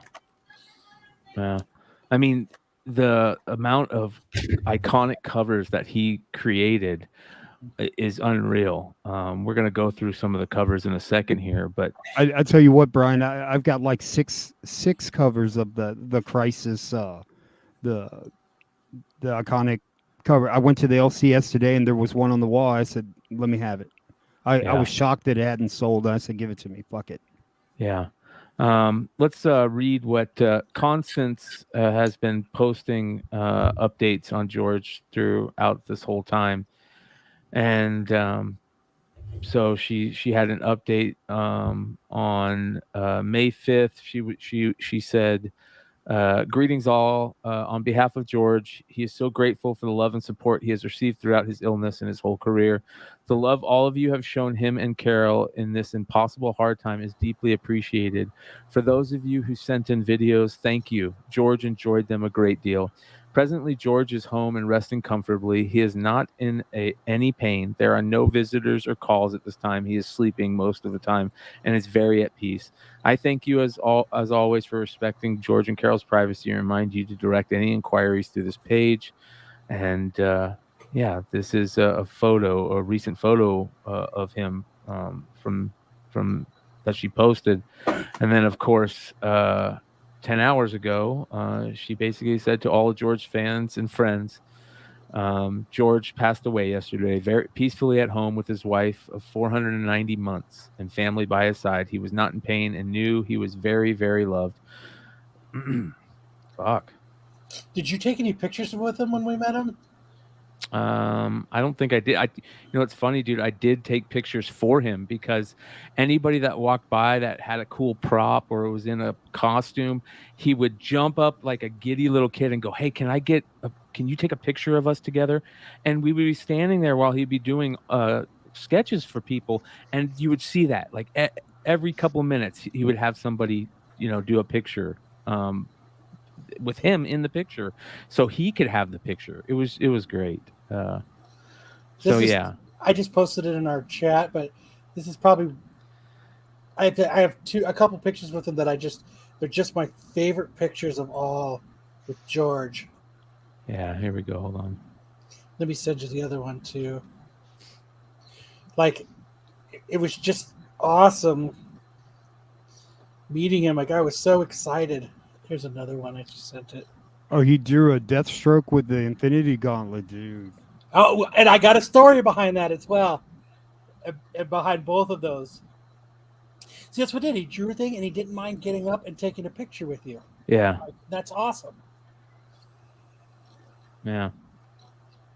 So I'll go ahead and I'll show those couple, and I'll tell the stories behind them. So because he was doing sketches, they were like $15 or something at the time, because he was doing them for like the Heroes Initiative. So the first one I got, I was like, "Hey, I'm a huge Nightwing guy, as everybody knows," and I was like, "Can you get Nightwing?" And he was like, "Okay," and he wasn't super thrilled about it. Like, he was happy to do it, but you guys have seen it before. Here's my Nightwing. But he was like, "I've drawn 1,000 of these, but of course you want it, so I don't mind doing it. It's awesome." And I was like, "Oh man, I'm gonna have to think of something else so that I can because he drew like, I think when he drew Thanos for you, he got all excited. Yeah. Because not a lot of people asked for Thanos at the time. Which was crazy. Yeah. So I was like, what is something different that I can get Pérez to draw for me that I don't think anybody else is going to ask? And that's why I said, "Can you do Deathstroke holding the Infinity Gauntlet?" And he was like, "Oh, yeah." And he got giddy about it, like excited, and like you could tell the difference in the picture. Yep. From Nightwing to this, He got mad at you. He goes, "God damn it! I got to do another fucking Nightwing." and that's how, like, and I know he didn't do that, but I kind of took it that way. Like, I was like, he's like, "Okay, I could do you another Nightwing." But then when I had him do this, he was like, "Holy!" That's pretty dope, man. Yeah, that's and awesome. I was like, this is pretty cool. Like, this is not something I don't think a lot of people would have in their collection. So I think. How much you want for that? Now, $10,000. So, and then my other prize thing I had him sign was this Darkman. Oh, that is cool. Army of Yeah, Darkness. man. Hell yeah, dude. And he was kind of like, "Oh wow, I don't see this one very often." So I was like, "Oh yeah," like I was like, "Ah, man, that's we a gotta good sign choice, this." Kyle. Hell yeah, bro. So, and then of course, like like everybody else, I have these signed as well. Well, you got to. You got to on those. So, you got to get them signed. But yeah, that was. But I had so much fun getting stuff signed by him. Adam, you said you got a good. Yeah, I have I use at the East Coast Comic Con in 2019, and I was getting a couple books signed, and I asked him to sign my Deathstroke #1.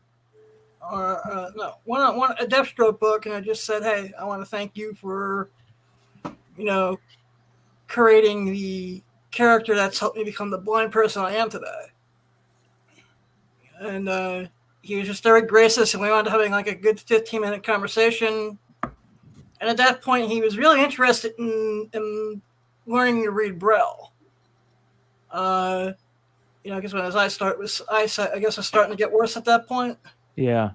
Yeah, matter of fact, And when I we brought saw my him, bro. I happen to have my bro book with me that day, and I got to show him the Braille alphabet for a few minutes, and it was a very humbling experience for me because Slade Wilson is a very personal character to me more than Daredevil, because it's the character that taught me that being blindness is a blessing and not a curse. yeah, And I gotta give him a hug, and it's one of the, I have the whole thing on my YouTube channel somewhere, but it was just a very humbling experience to be able to do that. yeah, And he was like it was one of the greatest convention experiences I ever had.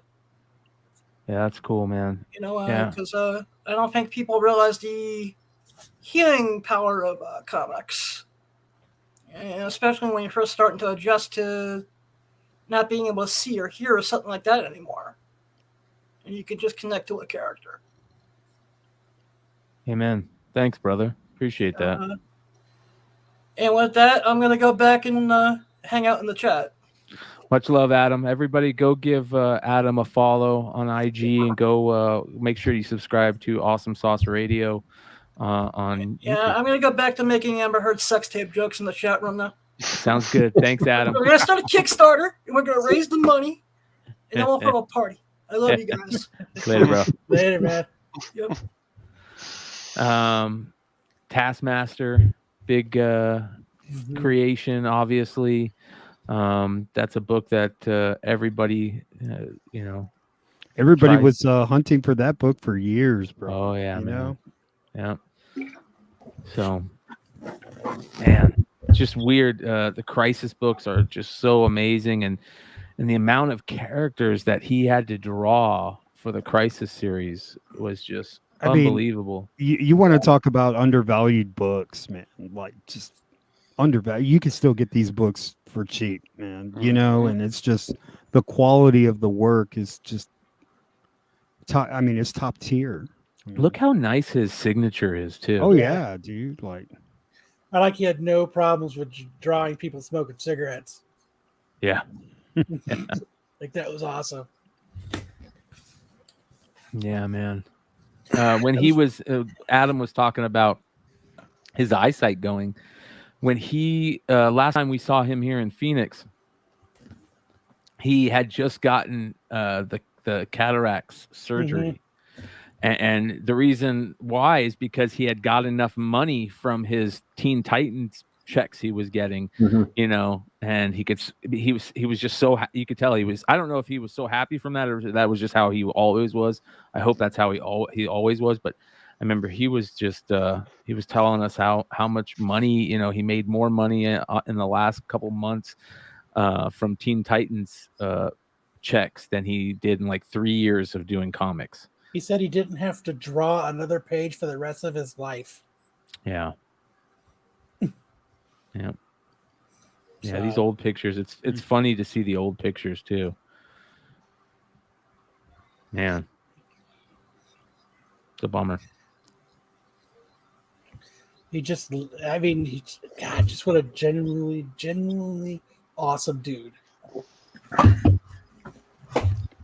Just what else is it? Does anybody else have any other cool George Press stuff? I don't, but I think over the last week or two, I think it highlights the importance of, like, if you guys are at cons this year at all, like, you guys need to go tell these people how much you appreciate them. You should get sketches. You should get signatures. Not only because it financially helps support these guys through these cons and helps pay their way to do these shows and meet their fans, but, like, man, it just, like, 2 or 3 years from now, we're going to be sitting down talking about 2 other legends that have passed on. We're going to be doing the same shit every year. It's going to be another legend. Like, these guys are getting old. These guys that created these universes that we care about and love, like they're getting up there, and don't take that for granted. We should all be buying up the shit that we can now and having these legacy pieces that we can talk about for decades with our families and our kids and stuff like that. Like, now's the time to get them. Now's the time to tell these creators how much you appreciate their work and what it means to you. Yeah. You know? Again, give people their roses while they're still alive, so that they can appreciate them. It's much better than doing it, at their funeral. So yeah, it's crazy stuff. All right, let's talk about some happy shit, dude. I've got some happy shit. I got a package today I really want to show off. Ooh-wee. Let's get into it. Well, I got two. This came in apparently while I was gone. Oh, wow. Damn. That's beautiful. I wish that was in a mystery pack. Shout out to Javin Jordan, Illis Illuminati. I wish these showed up before I sent the pallet to MegaCon yesterday, because those would have gone. But I got something really cool. I know what's in it. Jonathan tried to get into it yesterday when he was here. I told him no, he wasn't allowed. So this is from our good friend Intactus, the guy who did he's done a couple of covers for us. He did vinyl, issue 1, and then he did that amazing Niobe cover that everyone goes ape shit over. So he asked me if I wanted a gift, and I said sure. Who's going to turn down a gift? So he sent me these, and I already know what's in it, but I had him send me. He asked me how many I wanted, and I said, well, I don't want to be greedy. And he goes, no, just tell me how many you want. And I said, well, how about you send me 3? So he sent me 3 of these. And these are they're still very taped to the inside of this box. These are his prints that he did of the Niobe cover. Oh, wow. Oh. And let me try and pull this middle one out, because I think it's going to be the one that's not taped to everything else. There we go. So he has these amazing prints. It's got his logo on the back. These are like thick boys. And then he signed them all. Ooh. Oh. And they're numbered. This one's number 12 out of 30. Oh, that is badass. So we've been given a lot today.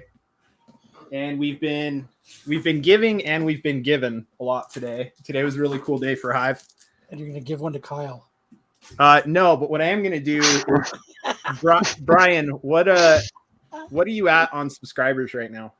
We are at 736, I think. 736. Okay, so I'm putting one of these back in that box, and I'm mailing it to Brian. When you guys get to 1,000, Brian's going to give this away. I wish I was. Boom! I just got goosebumps, dude. That's fucking awesome, bro. So this is going right back in the box, getting a new label slapped on it, and it's heading to Arizona. Brian, I got some other shit to send you anyways, but this won't fit with those, so you'll be getting 2 packages. Fucking A, When I bro. grow up, I want to be Brian. Well, you don't know, Kyle. Brian doesn't get to keep it. You need to be Brian's subscriber. Fuck that, Brian. Get it framed, dude. Fuck that. We're gonna get 1,000 anyway, dude. Fuck that shit, dude. Now look at that, Rory, at 740. Fuck that. You're keeping it, Brian. I'll forget I sent it to you, so you do with it what you will, but you're You accidentally spilled coffee on it, dude. I can see it now. Everybody in the chat, we got It's 85 got bong live. water on it. I dropped the link in Dude, the chat. somebody Thank you to Hive tackle him. Comics. Yeah, that's amazing. That is so awesome, I think bro. he does still have some available on his website. Is there some RSO on this print? I'll have to Yeah. look up his website and shoot you the link. But Yeah, if you I think can, he's still got a I'll couple throw- open, and he's got prints of some of his other amazing work. He just sold a original art piece at a gallery show 2 weeks ago for $10K. And it won first place at this gallery show, so he got a nice fat check for another $6K. So he's pretty like over the moon right now. Wow. I like money. Well, fucking badass, you talked today about how good the day was, and for those of you guys that don't know, Hive spent the day at their local comic shop for free comic book day, and had an amazing time. So let's talk about that. How did that go? Oh, dude, it was so cool. We've been planning it for probably 2 months. Because Whatnot wanted us to do this exclusive drop of some of their MegaCon exclusives, try and get some hype going on those. So we were trying to figure out places. We're like, we can fly out to New York to your guys' headquarters. We can do it there. We can meet up with Jack up in North Carolina and do it there. You know, he just had a kid. So we're talking about all this stuff and trying to figure it all out. And then we were kind of just brainstorming it and realized the date. I wanted to do it tomorrow because tomorrow's my birthday. So I'm like, let's do it on my birthday. It'd be kind of cool. And we started thinking about it. We're like, well, fuck, it's Mother's Day. Like, let's not do it on Mother's Day. And somehow, like, none of us for like a week straight, none of us figured out that like the day before happened to be Free Comic Book Day. And then finally I'm like, oh shit, it's Free Comic Book Day on May 7th. Like, that makes sense. Let's just do that. So we talked to our LCS guy. Was like, Greg was going to have us down anyways. He was like, come down, set up a table, sell your stuff. It'd be kind of cool. Have you guys in? We're like, absolutely, dude. We'll be there. And so we're like, hey, do you mind if we do this live sale thing too while we're down there? And he goes, no, that'd be really sweet. We've been trying to show him the ways, you know, and be like, dude, you could sell a lot of this back stock. Like, there's really good ways of doing it. So today we got to showcase that and show him. And so we walked around the store and pulled back issues for people and sold a bunch of our variants and then shut down for an hour. What's the name of the shop? Black Cat Comics in Salt Lake. Yeah, phenomenal store. It was crazy to us how many people in our chat, like some of them that don't even live in the state of Utah, are like, oh, I know that shop. Like, just from seeing stuff in the background, they're like, oh, you guys are at Black Cat? We're like, yeah. So it's crazy. Dude's been around for he'll coming up on 18 years. He's on that shop. So it's a staple of the community. Guy's just phenomenal. Always doing charity work, always doing really cool stuff. So yeah, we had to support and give back. We even asked our chat because everyone was going nuts over the Whatnot exclusives. We're like, we got one left. Do we sell it to you guys or do we give it to him? Give it to the LCS guy? And everybody in the chat's like, give it to Greg.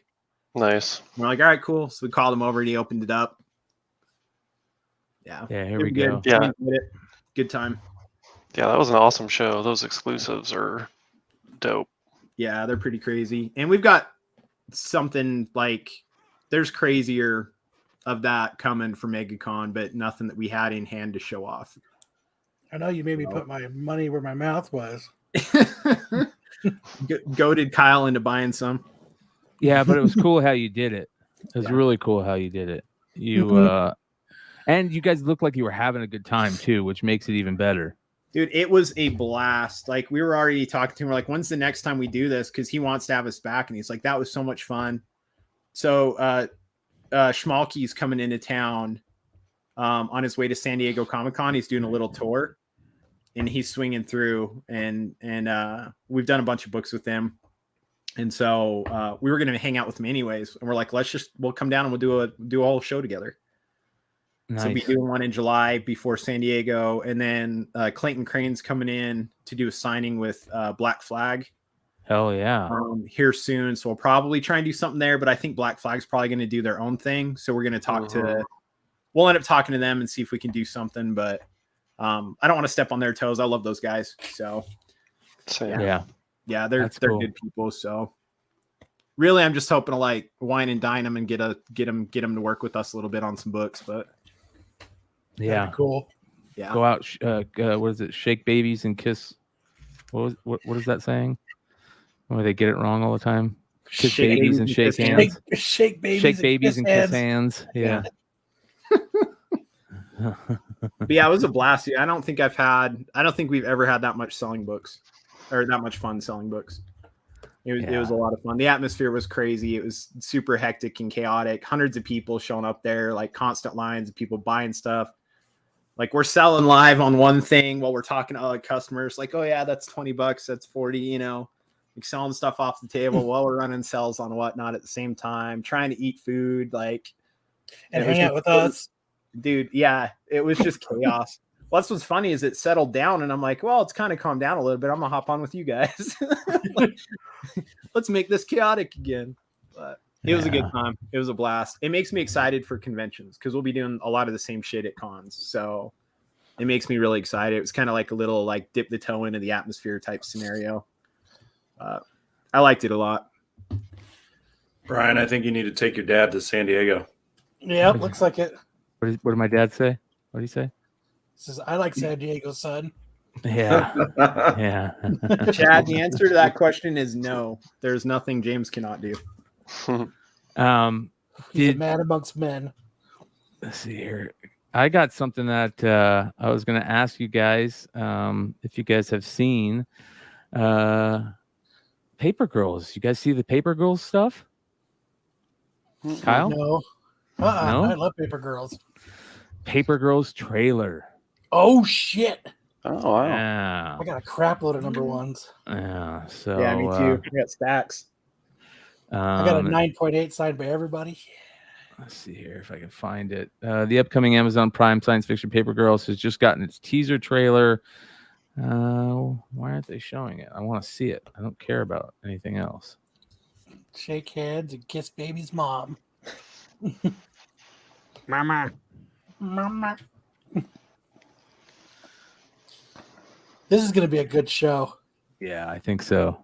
It's I'm agree. excited for it. Yeah. It depends how crazy they get with it, because that comic went into like a rabbit hole of craziness for a while. So it'll be fun to see how deep they actually dive into it as they're jumping between, all those different places that they were going to in different years and everything. After that, you got to play the Weird Al Yankovic trailer. Oh, that's right. Dude, does that not look crazy, dude? Dude, Harry Potter got ripped for it.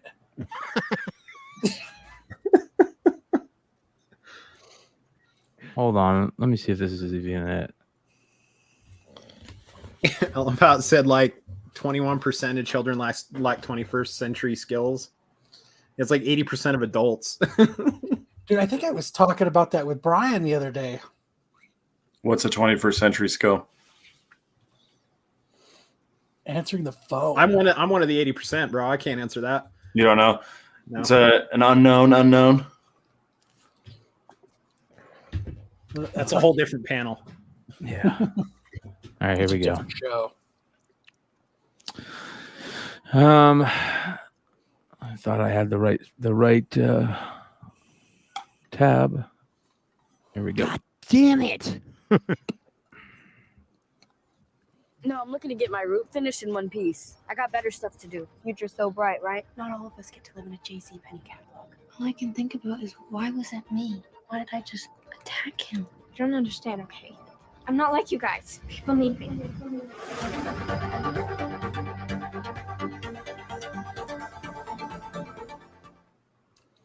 Dope. Yeah. Sold. I've been waiting for that, man.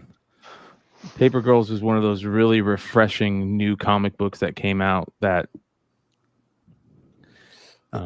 it really was, because it was just a great read. The first issue hooked you in. There was no, there's some comics that we read where we go, all right, I'm going to give it 4 issues to see if it gets anywhere. By the time you were done with issue 1, you were like, hell yeah.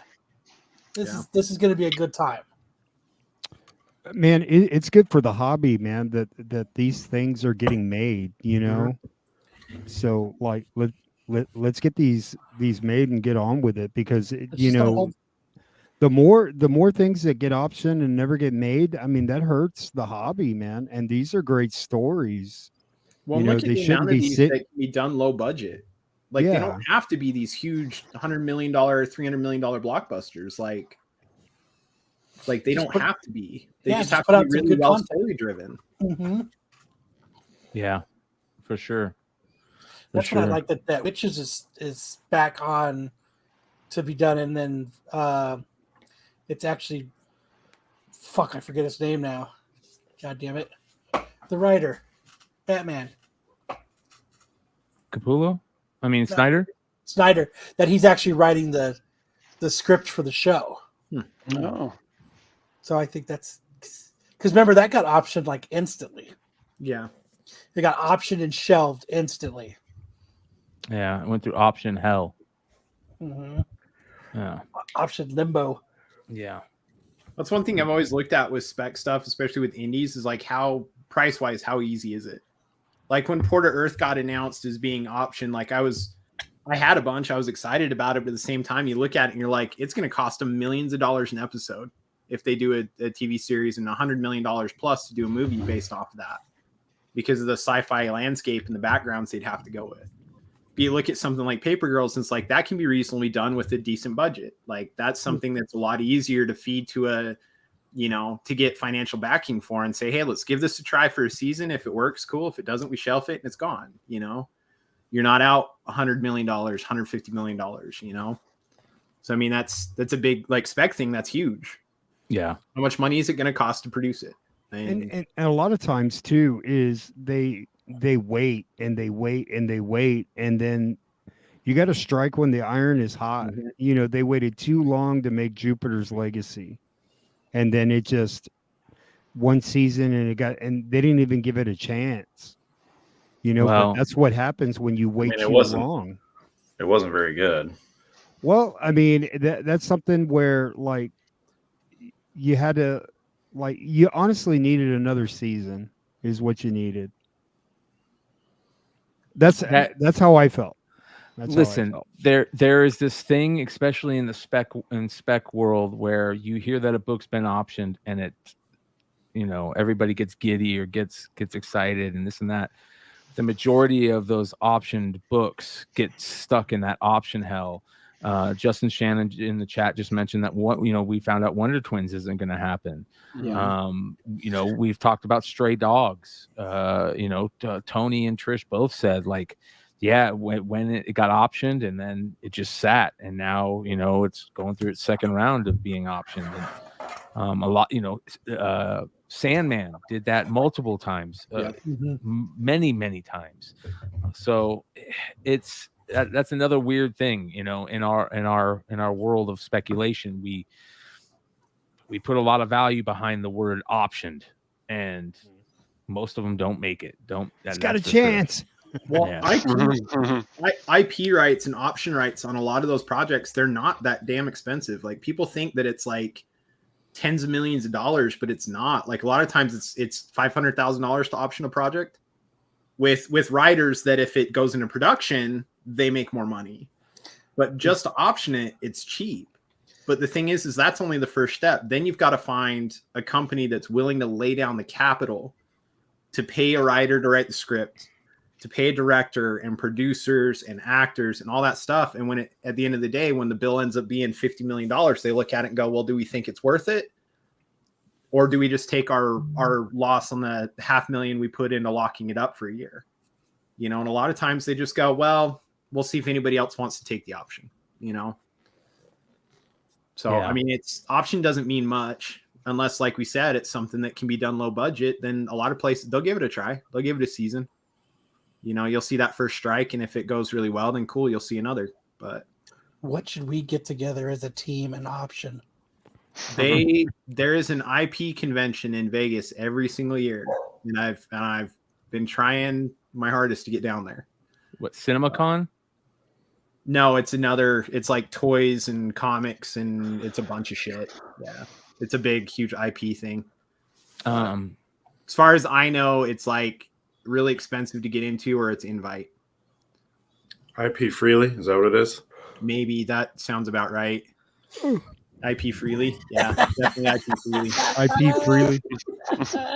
So I think I found one of the greatest May the 4th posts ever in the history of Star Wars. May the 4th posts. Shout out to Fantastic Fungi for this one. Using an old school Star Wars novel as your substrate to grow psychedelic mushrooms, baby. I'm all for it. What are we going to call these things? What are we going to call these things, man?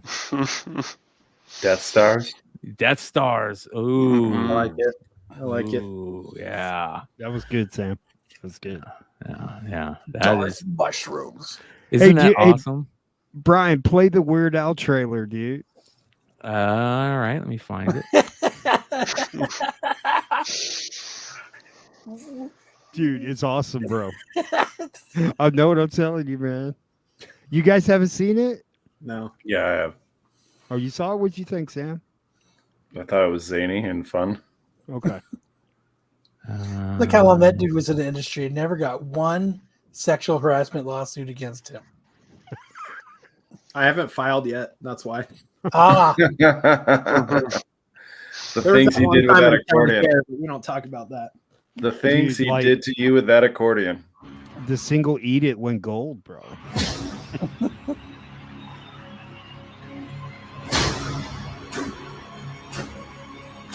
I already love it. I already love it. It's like Queen 2, what you're getting the vibes of.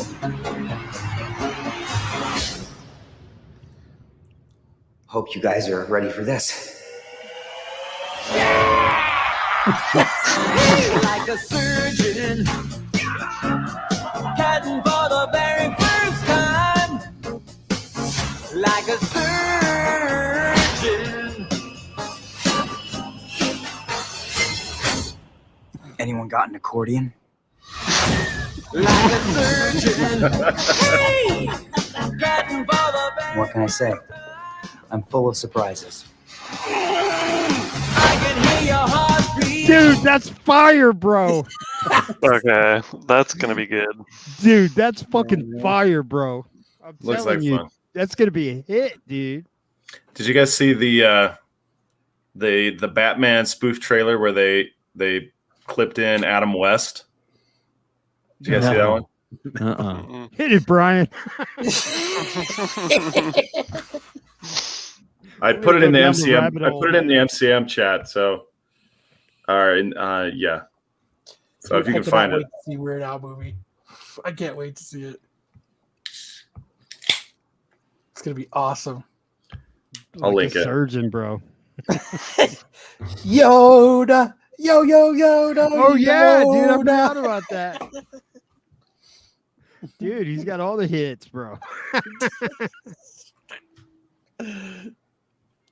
Dude, that's so awesome. Psilocybin, that's a good one. Hi Nathan, psilocybin. I like that. Bespin delights.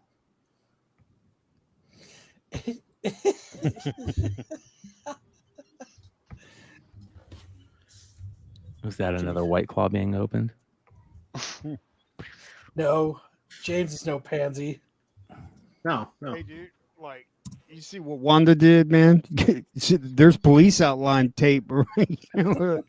Like, dude, get the body bags out. The girl went to work. I just put the link in the private chat, Brian. Okay. So there was this like production company, and they're like, we need to make an Adam West tribute. So they went to great lengths to make this trailer. This is pretty great. Abominable outlaws. I swear by heaven, I'll kill you all.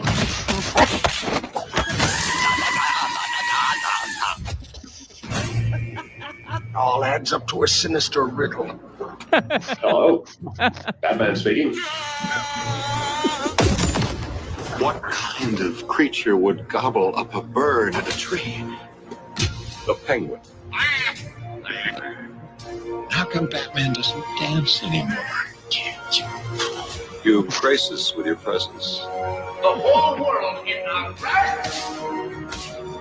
Prepare Batcopter for immediate takeoff. This is great.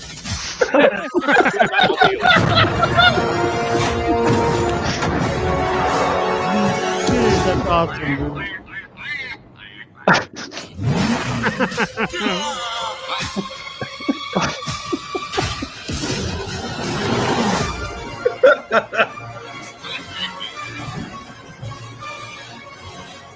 Some days you just can't get rid of a bomb.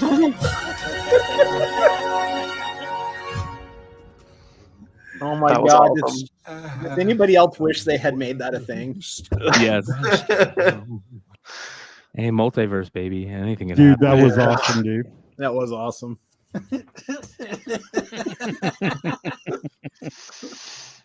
The Batcopter, dude. Dude, that's what we need is an Edge of the Spider-Verse type old school Adam West Batman movie. Like nice little animated Adam West Batman movie. People would love it. Well, I forget where it was posted. He's supposed to be in the Flash movie, like as a just a recreation, but That'd be cool. He's supposed to be a Batman in that. Like a hologram, like a Tupac hologram. Yeah. Yeah. That's terrible, dude. That's wrong. Actually, that hologram shit's cool. I'm surprised they don't use it more. So, all right, I'm gonna go refuel. Does anybody want to go through their pickups? Yeah. All right, Kyle, you gonna take over, brother? Oh, Jesus, take the wheel. Oh shit! I need a smoke break. We'll be back. Who wants to do Jesus, pickups? take the wheel. No, not James. What? James is not the one. Yeah. Okay. Sure. I'll go. Not the guy. I nominate Josh. All right. We'll go through this kind of quick, but I got like a huge package. Hey, I got a huge package too. You, Dragon. genetics. You should let other people tell you it's huge. So I got this Paquito from clip Mexico. This is from 1936. Dude, you can see the marker, like the marker impressions. Yeah, these are pretty wild. So I got this other one. This is from 1937 from Mexico. So does Brian's dad. He's got a big package too. Yeah. El ratón Miguelito. Hey, I got this Pepin, El Super Pepin. Hombre. This is from Mexico, 1941. Super hombre. Super Hombre. Let's see. Oh, I saw this made the Almost 10 last night, and I just got my last copy in the other day. Oh, nice. Yeah, I have like 6 or 7 of those now. I had been like secretly just grabbing them up over the past couple of months. I got the entire run of the Avengers from Mexico. Damn. So I got all I got all 81 issues of this. So that was pretty dope. These are all like really nice, and this stuff was like a once in a lifetime pickup. It's from our friend that passed away last year. His wife has been going through his collection, so I got these La Prensa Thors from Mexico that are all really, really beautiful. The ones with the studio drawing HNG, these are like file copies, pretty much. These have like a pedigree behind them. It was, I think his name was Hector Nava Gonzalez. I probably just messed that up, but he was like an artist for La Prensa, and he stamped all his copies. So studio drawings, it was like that was before they got released then. So there's another one. So these are always like whenever you can pick up. That's a cool Thor. Yeah, so I mean I got tons of these Thor books. So tons of those. Let's see, what else did I get? I picked up I picked up one of the non-canon. Oh, that's Spideys. badass, dude. Yeah, one of the non-canon Spideys from Mexico. Let's see. I got the Ghost Rider. This is from Mexico. This was beautiful. I couldn't pass That this is up. badass. Yeah, so I'm a big It horror almost looks guy. like a Rob Zombie cover or something. You're a big horror guy. Big horror guy. Oh. With a big package. With a big package. With a big package. These were some highly sought after like Conan books from Mexico. So I picked up 2 of these. I like this one because it's like she's just bleeding out in the water. Dude, he's strangling her. Right. Yeah.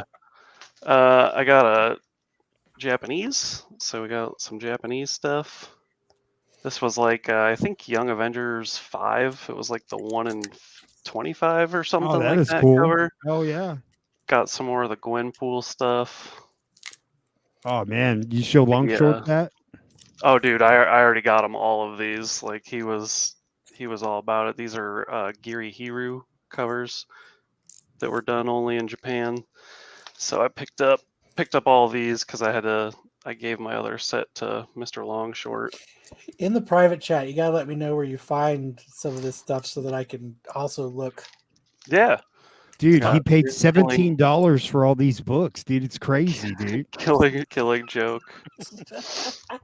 And then we got Right? They thought they scored. Yeah, I sent Josh. Say he gave me $17. Oh, I love that. Here's neat. Yeah. Cool. Yeah, That's I saw really cool. this and I was like, all right, this is neat. So I had to pick that up. Let's I'd like to see. get Then one I of got Bane. Thought that was neat. Take And then control of your I had to pick finger. up another one of the Harley Oh Quinns. yeah, dude, that's badass. Yeah. And then the obviously I had to get another one of these. Come on. I think that's pretty much it. So yeah, those are my pickups. Nice. Those are nice. Thank you. Hood, you want to go? Yeah, I got my shit in the other room, dude. I'm gonna go to bed. I gotta go to work tomorrow. It's gonna be busy. It's Mother's Day. So that's a no. Yeah, that's a negative Ghost Rider. Hey Hood, or how are my books looking? Did you get a chance to give them a good look yet? You know, honestly, like I pre-screened them, but I haven't cracked them out of the slab yet. But that's 7-0, bro. Right? It's a little. Someone was having a bad day at CGC. Oh, I got you. Like I'm gonna make a TikTok video of before and after. Because, Yeah, you like, need to do a before and after on that one because I think that's going to be a nuts bump on that. Dude, I'd A like nuts bump. You need to get that checked out. That's I why I think have it- a big package. dude. So James sent me ASM 129 Punisher book and CGC label, blue label 7.0, and I'm just looking at it. It's like, my God, man! Imagine how many of these like undergraded books are out there in the wild, man. You know, and it's just like I see that, and I'm like, motherfucker, that's going to be a 9. I You got know? a whole bunch of ungraded books. Dude, I said that about that 129 all day long. Like even before we sent it in, I'm like, this might 992. Like this could be huge. And we got it back at a 7. I'm like, well, what the fuck were they seeing? Pull up the Yeah, graders and- notes, and like you look through the graders notes, and you're like, okay, half of this shit don't exist on here. Scuffed And the other corners. half of it If you have doesn't Bronze Age justify that books, low of a grade. if you have Bronze Age books and you got white pages on that book, like that book's got a chance. Like if there's there's pressable defects, like because that's the page quality is always the hardest. Yeah. Like, but if you got white pages, I mean, you got a chance. I color all mine in before I send them in. That's how you do it. That's how the pros do it. Yeah, I color them in white. So You know, for the life of me, I don't know why we call it white pages on new books when all the pages are black. They should change that page quality to modern pages instead of saying fucking white pages. Yeah. It's stupid. You know what I mean? Like white page, there's no white pages in here, you know? They should call it modern pages. And that way you know the type of paper quality that it is, you know? So like that's just my whole spiel. Anyway. Awesome Sauce wants to know which Harley Quinns they were. Like what's inside of them? They're just it's a bunch of like random See you Harley guys. Quinn stories. No, I think just the covers. Which covers did you get? Oh, the covers. Like one was So- the Alex Ross. Yeah, one was the Hughes. Adam Hughes. There was the Yeah. Adam Hughes one where the panty cover, where she's in the straitjacket, and then the other one was the Alex Ross, Harley Quinn and Joker. And then I see Chad Cave's comment. Chad Cave, Google Translate, my friend. Google Translate. It's the best. So I actually opened my packages. My Your big package? package. Yeah. So I have pickups. Let me switch now. So Jonathan grabbed this from Big Leg because Hughes Catwoman. Yeah. I don't think he realized I have like 6 of those, or he probably wouldn't have bought it. Star Wars Adventures 12. I bought these from Aaron. These are all Aaron books. Dude, nobody was paying attention in his freaking sale, and I was cooking dinner while buying books. I'm just like, all right. Nice. Got to the point where I just started putting pre-bids for like $3 on everything, and won like a whole stack of. It got done with it, and I messaged him like, "What did I win?" so it has Star Wars Adventures 12, Darth Vader 16, that variant. Ooh, that's cool. Yeah, and then this one, I think this was the second print on the Mando, right? The gold one's the second print. Pretty sure. Or was that the first? No, that's the first print. Yeah, that's the first print. Halloween Comic Fest, Darth Vader 1, which I think those are undervalued, so I've been trying to pick those up. Mm-hmm. We've got it graded, and then we've been picking up a couple of raws. This one was, I love this cover. This is a Vader 25. This is one of the variants for Vader 25. Nice. Fucking love that cover. And then he had a Hastings Star Wars 13. Which is Arthur Hastings that we've bought. And then we got some bounty hunters. These are all 1 in 10s. They were either 1 in 10s or 1 in 25. I think they might have been 1 in 25s, but we got the Boba Fett. 1 in 25, yep. Yeah. And then the IG-88. Mm-hmm. And then got this Vader 1, Star Wars Age of Rebellion Vader 1, just because I like the cover. Dang, cleaned up. Yeah, all for less than $50. And I paid 10 a piece for the ratios, so the rest of those books were like 30 or less than 30. So wow, people were not paying attention that night, and that was fine. I even told Aaron, I'm like, Aaron, good for you. Some of these, man, like you don't have to send them all. And he's like, no, okay. All right. Sam, do you have anything? No. Well, let's see. I actually do have something. I don't think I've talked about this one yet. Where is it? No, I did. This is the last one. This Spy Family. You guys watching the new Spy Family anime? Dude, Spy Family. Spy Family's good. It's good stuff. So Spy Family just started an anime, so these are selling like crazy. They've got like 17 million copies in circulation now. That's a low print run. Where can I watch it? Crunchyroll. Okay. Crunchyroll. I just put that on one of my links so I can remind myself to watch it later. I also forgot I did pick up one of these, so that's a cool cover. What is that one? This is the gun, the Decal 1 in 10 that's been selling for like $900,000. Is that 900,000? What, 900,000? 900 or 1,000? Yeah. Oh, I got, okay. Shout out. It's like, what does he say? 900,000. No, Well, the yeah, game is so nonchalant for it being almost $100,000, you know. I mean, he has it in a top loader. What more do you want out of Yeah, it? it's in a top loader, man. Yeah, I need to get it graded, but shout out to 7 Prime for hooking this up. We're doing a trade for it, so. Aaron, yes, I will. I will buy the first round of trash can beers at MegaCon. Nice. Sam, you had something to talk about anime and Doctor Strange, right?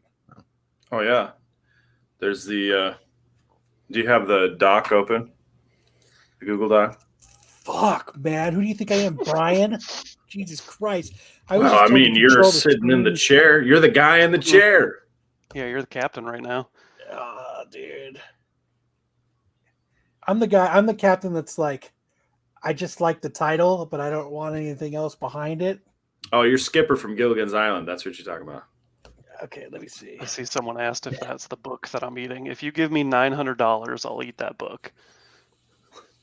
What AOA said, I robbed Aaron. You can ask Aaron. I even said that in his chat. I was like, you guys are going to sit back here and let me rob Aaron like this? Nobody said anything. Everyone's like, yeah, whatever. Grab these books for They're like, we want you to rob him. We like this. Like, you guys gonna let me do this to this man? All right, let me share my screen. Damn it.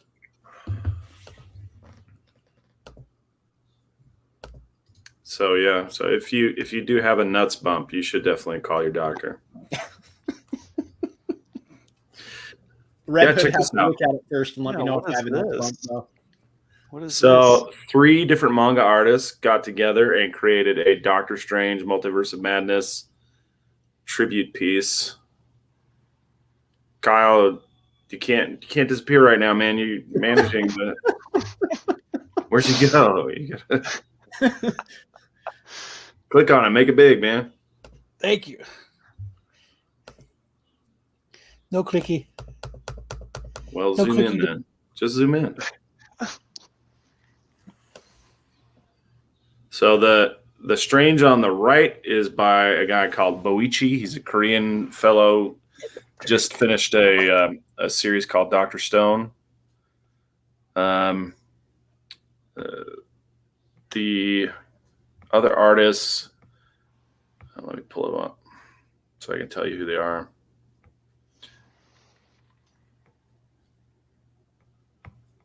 Can you scroll down a little bit, Kyle? Or scroll up? Where's Kyle? Where did he go? Worst. Brian. Kyle. Yo. What? What's up? Wow. Where are you going? I told you I was gonna go run and get a drink real quick. Okay, well, you got to finish the bit. What's up? What do I need to do? Okay, we're trying to find out who these artists are. I know one of them. I don't know the other two. Well, someone was not prepared. No. Boichi is the one on the right. Here, and I'll do what Brian does. Koyama? Does that help? Maybe? Yeah. Scroll up, not down. Up. That's down. Where? No, what are you doing? That's the wrong way. Okay, Hiro Mashima. You guys know Hiro Mashima from Fairy Tail. He's the one in the middle. Chuya Koyama, Space Brothers. That's not one I'm familiar with. Right here. But Hiro Mashima is Fairy Tail and Eden Zero, which both have become animes that you can watch on Netflix. Dr. Stone they do that on Adult Swim. You can watch that on Adult Swim and Crunchyroll. But Space Brothers, I don't know anything about Space Brothers, but I thought this was pretty cool. Yeah, this is neat. I dig it. Yeah. Boichi's I like his art style a lot, and it's very distinctive, I would say. That's the one on the right. Right here. Yeah. You can actually watch him draw and submit questions to him on his YouTube channel. That's which neat. is really neat. Well, I know what pickup we're gonna see Josh with next week. Is this a poster or is this an actual book? This is just an promo art. You're probably gonna see me with one of those. While everyone was talking earlier, I went and ordered one of those Niobe signed prints. I'm like, I'm just gonna Google this for myself. Yeah. Dude, they're huge too. I can't wait. Cheap too. That's cheap, man. What, like $500? No, it was $60 for the signed limited to 30. I couldn't believe it's not sold out. I almost bought more than one. Okay, let's see. So it looks like Brian has some pickups. Oh, he has a desk anyway. Yeah. Brian, are you there? Brian's pickups should all be strains. Hey, James, did you get your arm redacted? Yeah. Redacted. Yeah, all my tattoos were top secret, so the government made me redact them. Yeah, that's like MK Ultra stuff right there. Yeah, exactly. I'd probably go with barbecue sauce over ranch. I'm just reading through the comments about what dip I would eat with the book. It would have to be barbecue. I love ranch, but I'm lactose intolerant, so yeah. Oh no, so then it has to be. You got to chug it with milk or something. Then. Oh God, dude! Just need to make a milkshake out of it, bro. You're trying to kill me. Yeah, I really, milkshake is the way to go. I don't think you need to eat a whole book. I think But you need James, to. I'm waiting you for still James. owe James, us. You still owe us a book eating. James said that he would send me one of those whatchamacallit books, one of those bad idea books. Oh, that's right. I did say that. Yeah. Wait, the invisible ones? No, one of these. Hold on. But you still owe us a book eating. I know.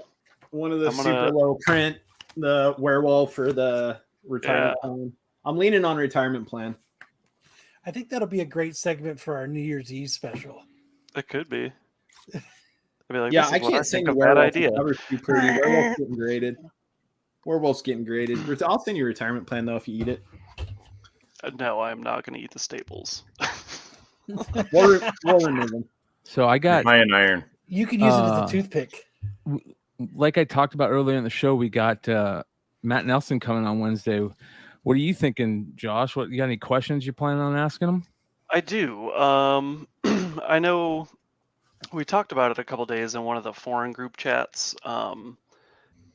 Because people are like, oh man, I have like all these questions that I want to ask. And I'm like, well, I kind of really want to only limit it to like, just a handful of questions, because I really just want to hear the man talk about it, because I'm really I really love this stuff, and it's going to be really interesting hearing someone of his notoriety talking about it. But I definitely want to ask him, why the announcement now? What is the reasoning for it, even though I think I already know the reasoning. What he thinks about foreigns and what he thinks about like the future of foreigns in the collectible market could be. Just simple stuff like that.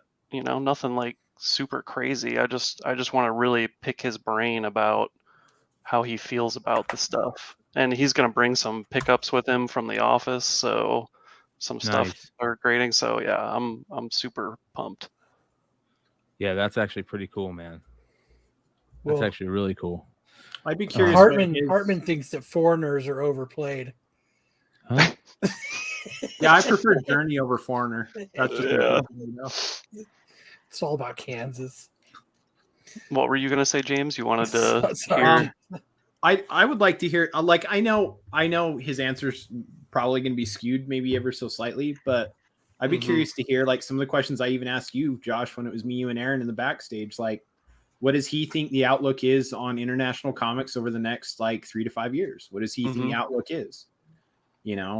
Like where does he see it personally? Where has he seen it trending, and where does he see it going? That would be my big question. Because I mean, I definitely see an increase in interest. Yeah. Oh yeah.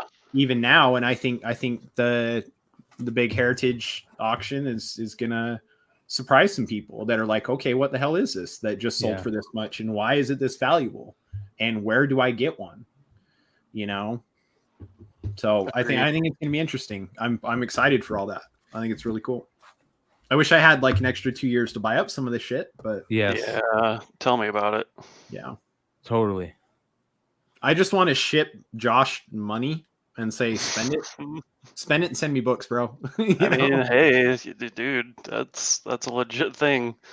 I mean, help me invest. Now, me and Jonathan have talked about it. I think that's actually might be a thing that we're gonna do, but well, that shit's starting to become next level. Yeah, it is. So. Us collectors like rare shit, and you can't get much more rare than books that there's less than 100 printed. I mean, there's less of some of these foreign Marvel variants than there is of the first appearance of Superman. That's fucking insanity. Yep. And the funniest thing that I find that I hear that people say about why that stuff will never be as mainstream as anything else is because you can't read it. But the people that are spending the kind of money that they're spending on the market for books that can increase in it, they're not reading that stuff anyways. It's all either graded or slab.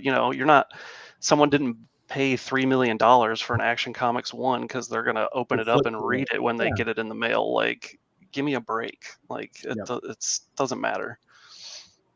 Yeah.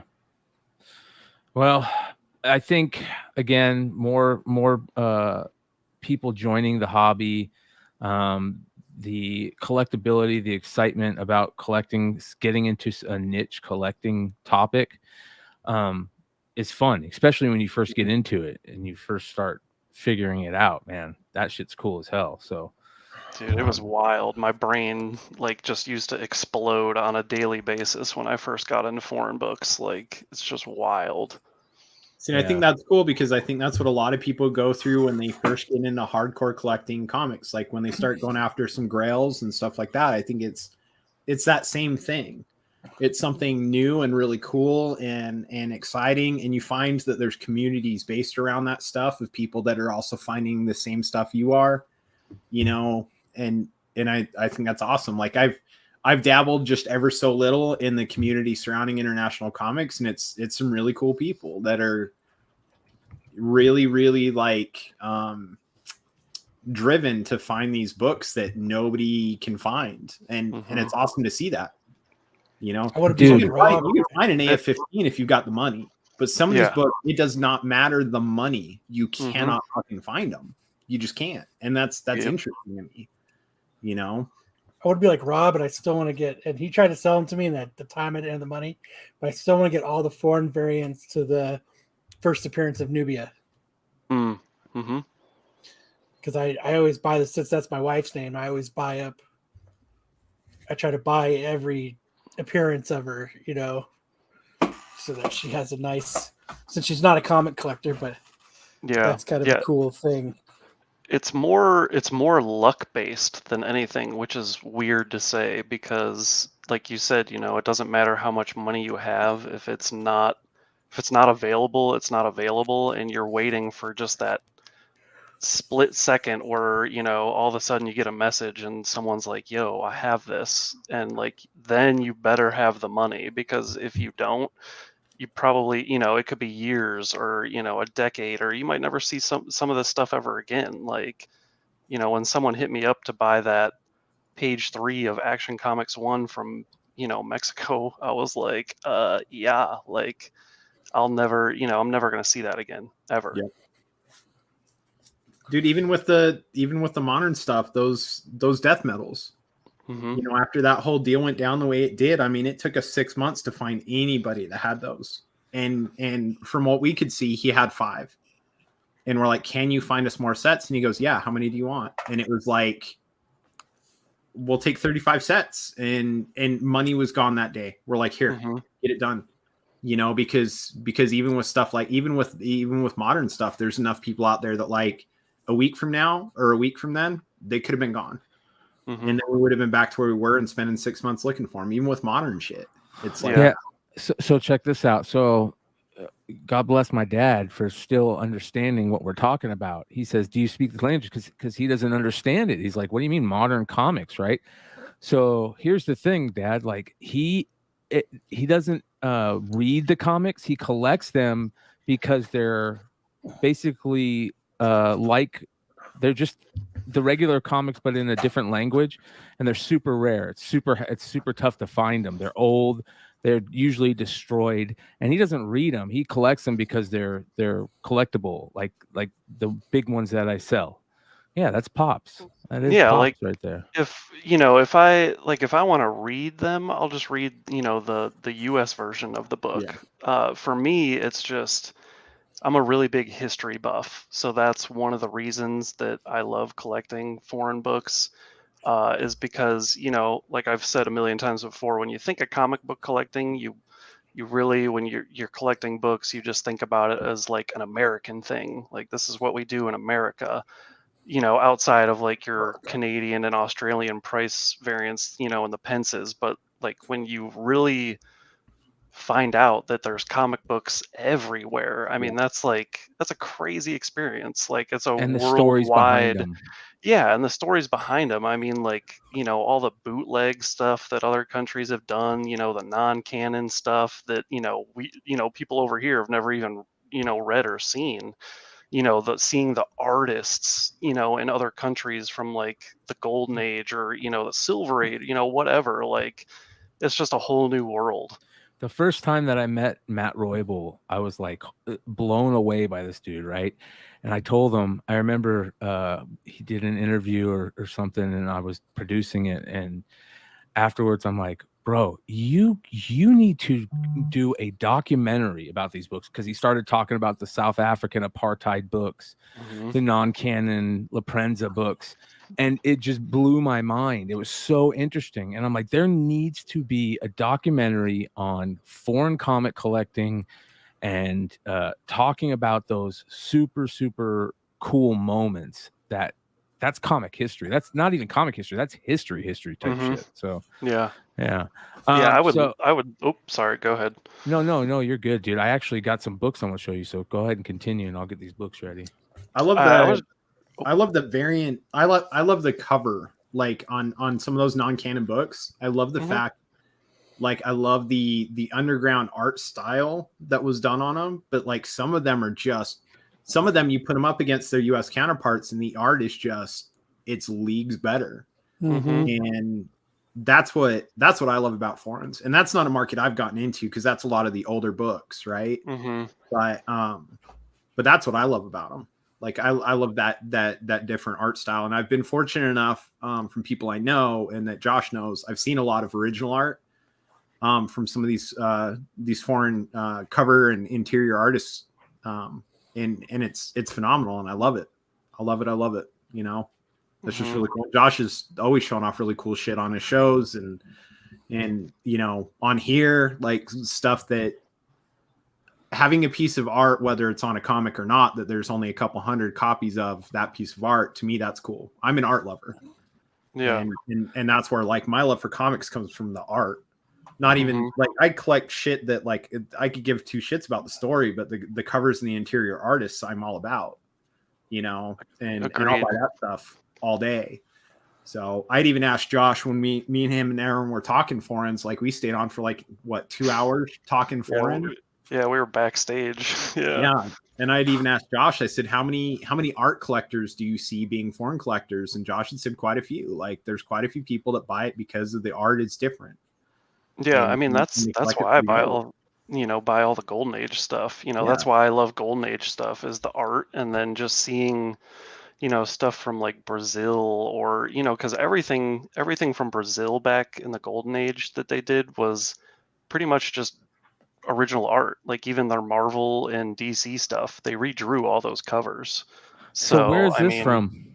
That is Yugoslavia, EKS. So I got a bunch of these, dude. Look at these. Oh, nice. Yeah, I see a that. bunch of these. You see what you started, Josh? Yeah. And that one. And Yeah, that that's one. awesome. Look at this crazy thing. You ever seen this? What the hell is this? I have not seen that. I Dude, don't check know. this shit out. Yeah, it's newsprint. Ooh. Looks Polish. And it is probably Eastern Europe something. Looks Polish. All right. It looks like or Russian or Czechoslovakian. It's Tarzan. And it's from a long time ago. Let's see. I don't know if it says the year on here. Yeah, it's crazy, man. That's so I found that. Look how floppy that is. That Yeah, is bro. clean ass newsprint. Yeah, it's super old.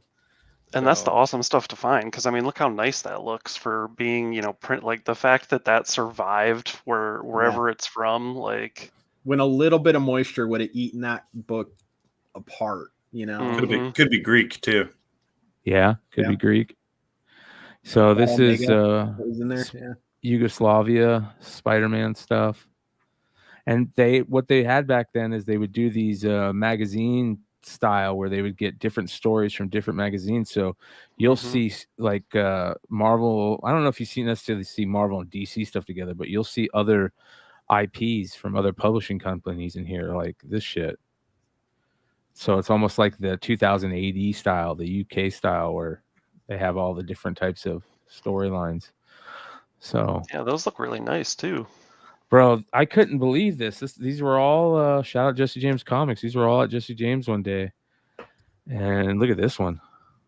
Yellow Claw, or wait, what is her name? Shoot, it's something Claw. I can't remember. Like Cat Claw or something. That's a crazy cover. Yeah. I would love to see if the original that looks like that. There's that. That's this. awesome. Look at this one. Yeah, that's dope. That's a great Kingpin cover.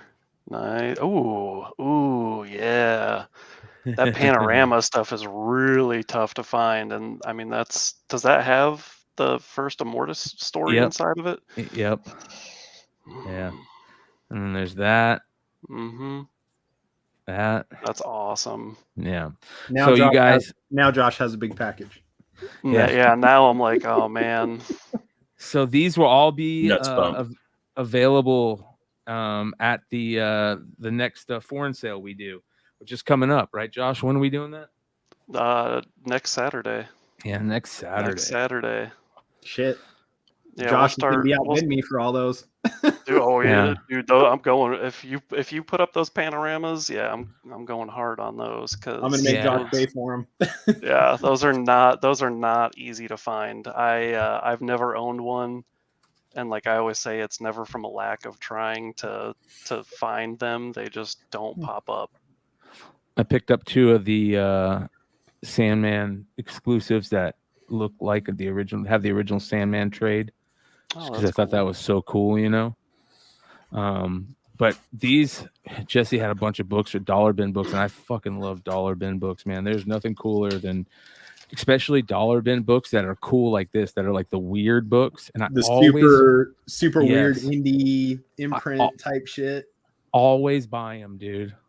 Always. You know what I mean? You never know what you're gonna find inside. So I haven't gone through these yet, but you know, you could find like early art by people. That's the coolest, is when you find like old school art, you know, by great artists that it was their first shit. I just love black and white comics. Yeah. Yeah, there's something about black and white comics, that's for sure. So I found this. This is Uncut Comics 0. So there's that. I didn't know what this was, so I just bought it. Go Boy 7. It's a Dark Horse book. Right? Looks like interesting. Big Hero 6 ripoff. Yeah, something like that. Gotta make all it right. 7. So these, remember how I talk about these Marvel boxes that are this style?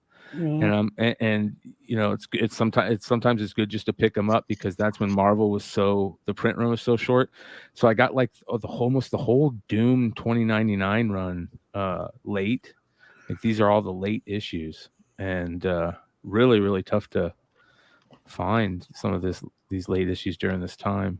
So I picked all these up for $1. Yeah, they're all badass. Look at this one. Picked them all up for $1. That one's dope right there. Pick this up. I've never seen this. Secret Defenders, the Cadaver with Deadpool and Cage. Yeah. This was cool. This was Battlestar Galactica from Maximum Press, Rob Liefeld. You don't say. All right. It's hard to tell. You know. Yeah, instantly really hard you to know. So, but I always pick up a Rob Liefeld cover for $1. Wait. Did he drew a dinosaur? Go back. That wasn't his interior art. Oh, isn't his art. Well, look at that. Is that an X-Wing? That's an X-Wing. Someone's getting sued. Look at that shit. That's interesting. This is a dope Wolverine variant. Nice. This is a Red Skull, not for resale. I don't know. Maybe this was with the Legends figure. So I picked it up. Looks like it was, from the Legends figure. Somebody once told me that they thought this might be the actual first appearance of Power Pack. This is a giveaway that they did. And so I spec'd Power Pack, as embarrassing as that is. It's not. No, that's smart. Franklin Richards, and man. I think you're right. I think there was people that were touting that as the first, and I think it might have been because it says meet like the confirmed. sensational Power Pack. National Education Association recognizes this publication as viable attempt to educate children about problems of child sexual abuse. Ooh, that's kind of hardcore, man. That's kind of hardcore. It's kind of dark. Check this out. Bionicle. Yeah, hell yeah, man. Bionicle. I don't know if this is the Lego. This came with the Lego one, but I grabbed it anyways. Sometimes this Bionicle stuff is super sought after. Yeah, it's hard to find some of that stuff. So this might have been.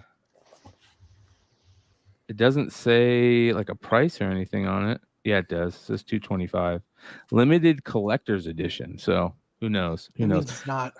But here's the coolest thing, and we're gonna start bringing Jesse on to do a little segment with us about this type of shit, because I said I really want to get like old school guys, on the show to like answer some of the questions about like, what are your feelings on the first full versus cameo?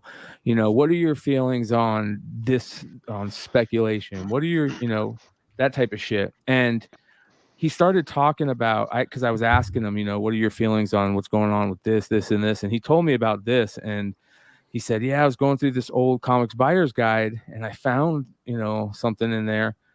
And he's like, what do you say about this?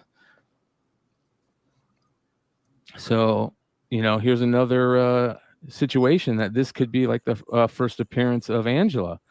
And then we got into the conversation about like what constitutes a first appearance, and he's like, it's got to be a cover appearance and in the storyline, in the thing, one or the other. They had rules and this and that, like kind of like we're supposed to have that we don't really follow. It's just the pick of the week. But anyways, going through this, dude, you find some really cool old school articles, and it'd be fun to go over some of this stuff. Look at this coming up here, right here. How cool is this, dude? Old school mail order merch. Yeah, dude. Yeah, dude, these awesome. are worth so much money right now.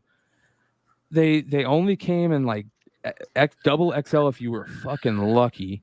Most of the time it was only extra large. These things sell on the secondary market for so much money, and it's cool to see these old advertisements for them. What year did that come out?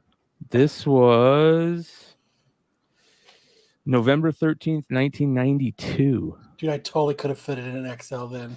Oh, fucking hey, bro. Yeah, we saw your pictures earlier.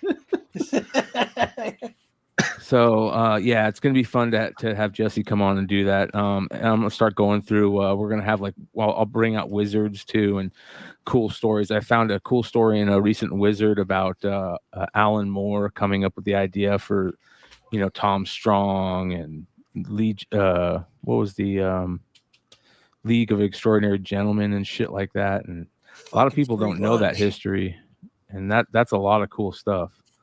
So Zen, remember Zen, the intergalactic ninja? That's crazy, dude. Brian, I got a pretty cool idea. I talked to Jonathan about it that I want to swing past you and Kyle with Jesse. Shoot. But I think it'd be pretty cool for him, and it would be really cool for me. It'd be a dream for me. But dude, when you get him on the show, like I've been watching his binge bar long enough and watching his live sales long enough to like have heard the history of his beginnings and to get into where he is now. But I don't think it's wide knowledge, and I think his story is one of the coolest stories in comics as far as comic shop owners.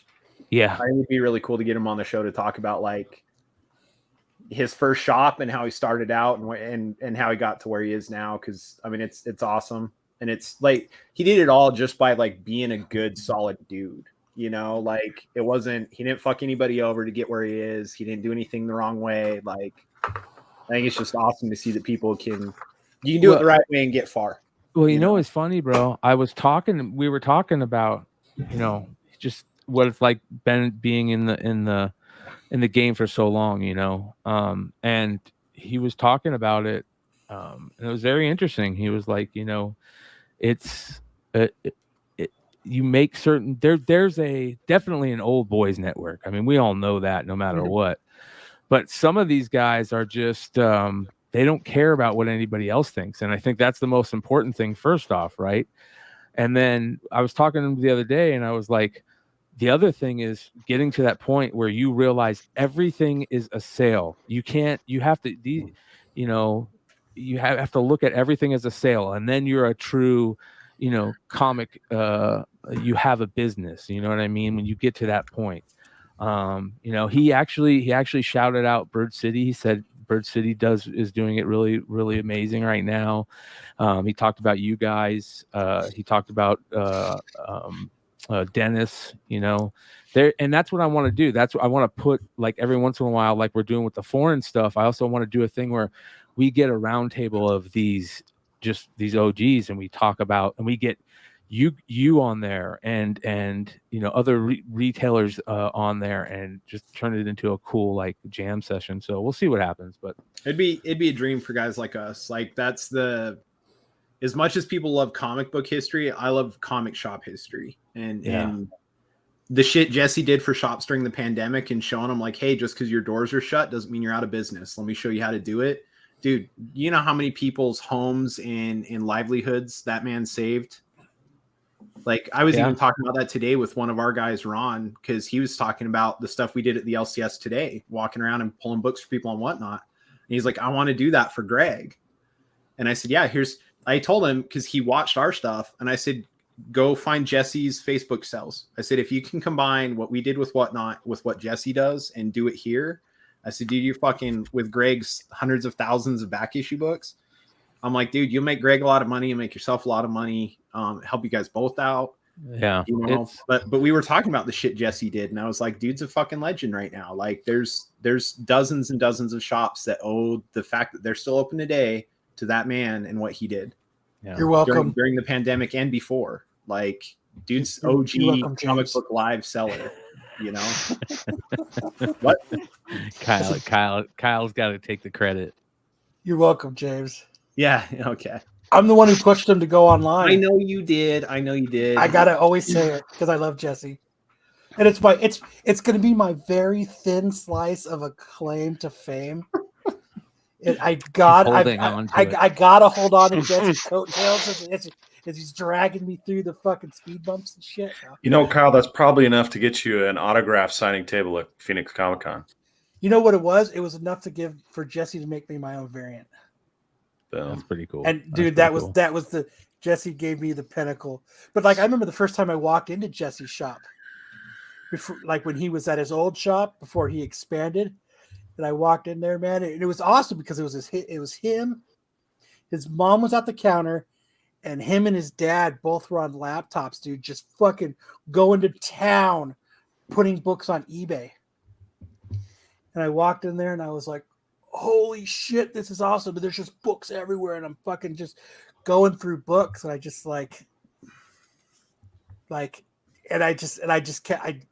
for a while he told me he should just put me on payroll because I was there so fucking much digging through shit. I think that, though, like, honestly, and this isn't like, I'm not trying to like brush Kyle's ego or Brian's ego, but like good comic shops have good customers. Like they, and I think if you, as a retailer, if you go into things with an open mind, like, you guys have no idea the countless amount of things that we've changed from day one of Hive Comics to now, because customers said, hey, you guys try this out. Like, I want to buy 5-packs. Can you guys do 5-packs? Okay, we'll start doing 5-packs. People fucking love them. Can you guys start doing this? Can you guys do a hold? Like, our hold system here is fucking awesome. We've got guys, we have somebody that is 3 orders away from hitting his 100th order. We've only been in business for 2 years. But he's gotten that way because we have a hold. He saves himself hundreds and hundreds of dollars on shipping. He tells us every 2 to 3 months, okay, ship my shit.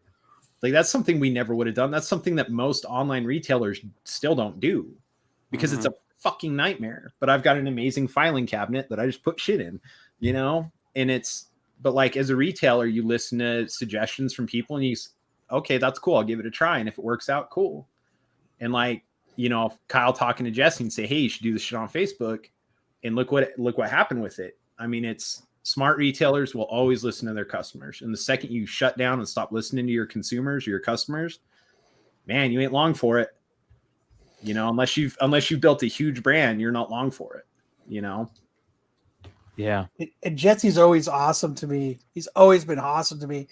Just like the insight and information that he has given Brian and I over the years, it's just like tenfold of just how we approach all kinds of things. And I think that's what's awesome. So the first time I had the chance to like spring an idea on him, like he's the first person that popped in my head because of that. Like, why would, you know what I mean? Why would you not try to help your favorite, like you said, like, why would you not try to help your favorite retailers and places that you shop to make them better? Yep. Well, the key to a lot of that sales or community type thing is to always treat your community members and your people who buy books from you or rock with you well, right? No matter what. And always the customer is always the right, and the Customer's an asshole. Yeah. So I refuse to believe that the customer is always right. The customer is the customer. But even if their opinion is wrong, it comes from a justified position. Like they feel that way for some sort of way, and you got to hear them out and understand where they're coming from. Like, dude, these last Ronins are the biggest nightmare in the industry. You ask any retailer that did a variant on these things, they fucking hate them. They're odd sized. We have to manually cut boards to fit them. Bags don't fucking fit them. It's a nightmare, and the customers that buy them didn't buy the rest of our books. They don't know our track history of like, you will get your books. They're going to be in amazing condition. So we get constant emails like, will you please package them safely? Can you bag and board them? Like all this stuff. And it's like people that have been there know, but you can't get frustrated because they don't know. You got to be like, yeah, listen, man, these take a little bit longer. Let me explain this to you. Like, this is why you haven't gotten your books yet. This is, and that's just one small example, but like not everybody knows everything all the time. And so your customers that maybe are wrong doesn't mean they're actually wrong. They just haven't been explained the proper way. And education goes a long way with retailers. And if you can take that time to explain shit to them, 9 times out of, dude, anytime we get a pissy email because they're like, hey, why hasn't my book shipped? This person got theirs. It's like, let me explain to you why. And then afterwards, like, okay, cool. Yeah. Thanks With for the retailers like that. Thanks for getting even, back to me. Like, like if you're good with your retailer and you know that they've always come through from you. Like, I don't even see the point in asking that question because they've always treated you well, so you know not to worry about it. Well, like you're saying though, like even with every sales, like there's always a sales opportunity. Every opportunity is a sales opportunity, right? Every opportunity, every pissy email that you get from somebody, even if it's their first order from you, is a chance to put them on your side and make sure that that's the first of many. And a lot of times, even just sending these people an email and saying, yeah, I hear you. I understand you're frustrated that CGC is taking so long. I want you to know it's out of our hands.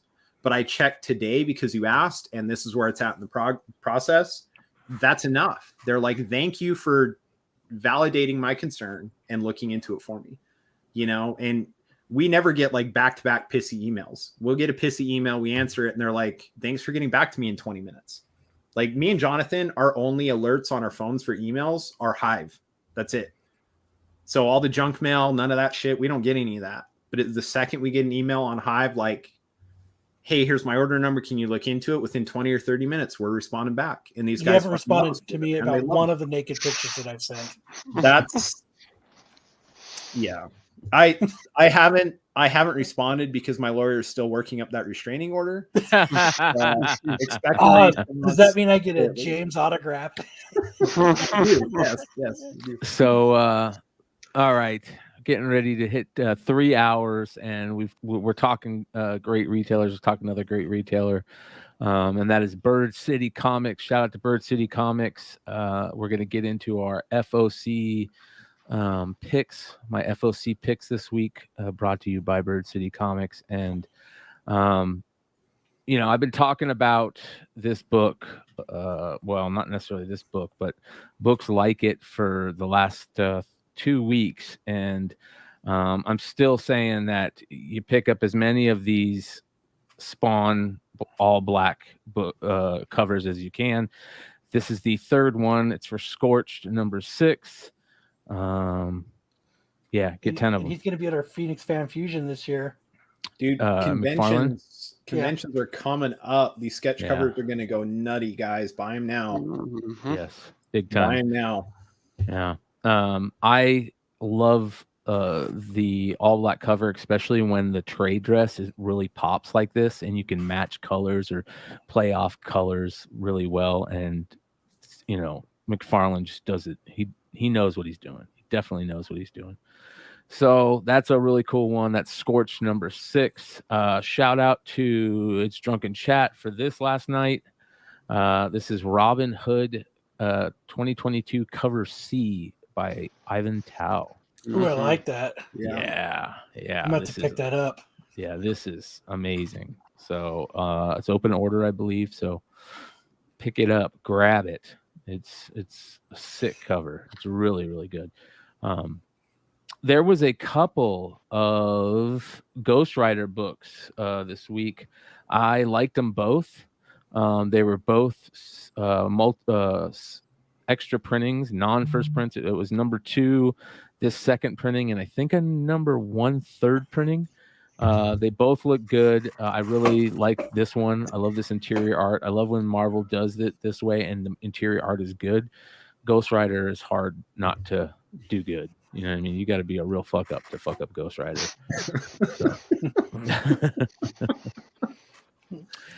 Speaking of fuck ups, this is Dynamite Never Dies number 4, cover C by Arthur Sidem. And yes, he is a fuck up, but he is a great artist and he continues to show it. Yeah, man, you're gonna make Red Sonja a zombie. Don't fuck with the Tatas, dude. He knows what he's doing. And he's also going to be at Phoenix Fan Fusion. Yeah, just keep it to the face. Keep it to the face. Well, maybe we need to get an interview with said Arthur Sidem. I would definitely actually go then. I don't think it'll go well, dude. What Unless if- he's What if Hive went to Phoenix Fan Fusion? Would you go? In a heartbeat. In a second. When is it? It's May 27th. Oh, that ain't fucking happening. Never mind. Yeah. It's right around the fucking corner, dude. Things have snuck up on us this week, just like this book did. Heavy Metal Drummer. Yes. Really, really cool book. Such a good book. Yeah.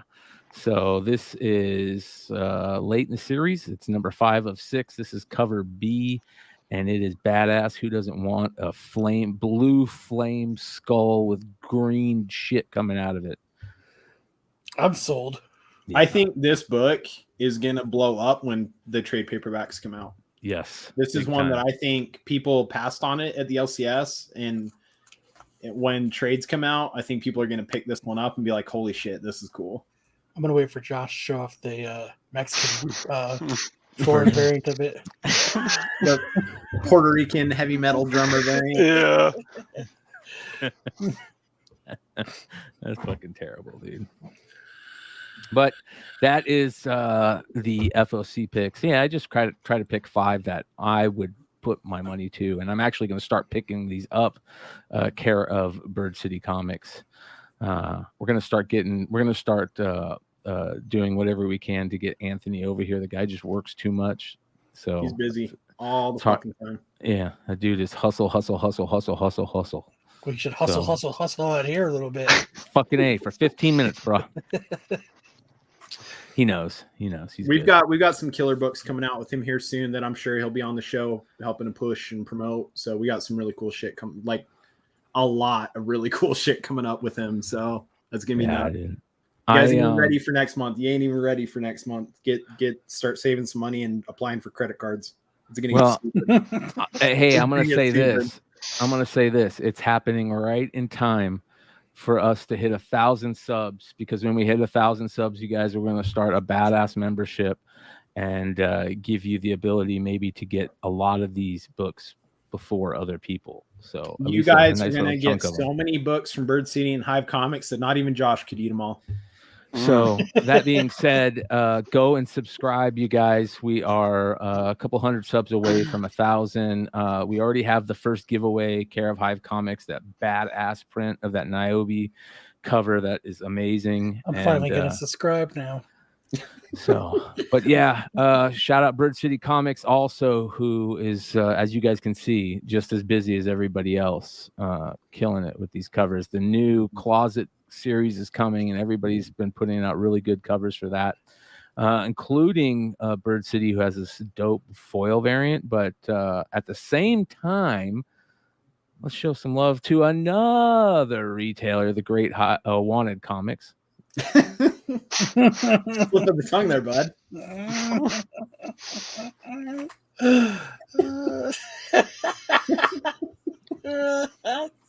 Cannabis, bro. The Great Wanted Comics, who has a Poison Ivy variant coming out, and you haven't seen it, but a lot of people here have. And it's by Sosa Micah. Is it good? I haven't seen it. I've been fortunate enough to get a look at it, and it's pretty damn cool. Yeah. And I think it's one of a couple. I think they're doing a few. I think they're doing like issues 1, 2, and 3 or something. So it's gonna be, it's special. You guys, you guys know I love to talk about Voltron, and I think that's what my plan was this whole time, is to form my own Voltron, and I'm doing it over here. So shout out to all the people that rock with us. You guys know the retailers that we love. You also know everybody in this channel does stuff on their own, and I want to remind everybody to go check all those channels out. You guys can find them all here at the bottom of the YouTube channel, and then you can also find it in the link tree in the bio. So that includes our homies, Popcorn Culture. Shout out to Richie, 419 subs. Let's get him to 500. We got him up over 400, and he needs to. He should have been at 1,000 already. So he's putting out great content. Go check him out. Also, of course. Shout out to Kyle and Sam and Thresholds of Reality, which we've already talked earlier. But I want to talk about, more importantly, let's get our weekly fix in of Triple D Dodgeball. There we go. Yeah, I'm putting my own face on the chopping block in this one. Oh no. Yeah, actually, let me do this right, because we probably need some sound with this. So one of the things that we do every week, we have a big team game that we start the night off with, and we do best of two, our first to 2 sets, and each set we play to 10 games. So we can play up to 57 games in a night in the team session.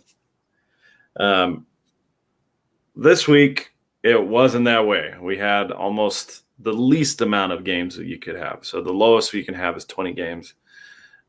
We played 27 games. My team was just not real balanced, and we got smoked.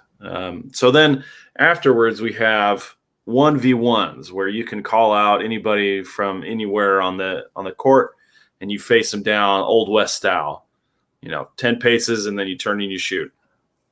And that's where we get a lot of the highlights that you guys see. So I'm going up against a guy who is kind of like our drunken master, if you will. He looks like he's just accidentally dodging or accidentally throwing the ball. And he had beaten just about everybody else on the court. And so I was like, okay, I guess I got to face him. I'm the only one left. And this particular match was the second. I ended up taking the set, but this was the second match, and we went what we call a double outs, where both players get out, and you have to redo the set. But I thought it was pretty funny. So that's the setup for the clip.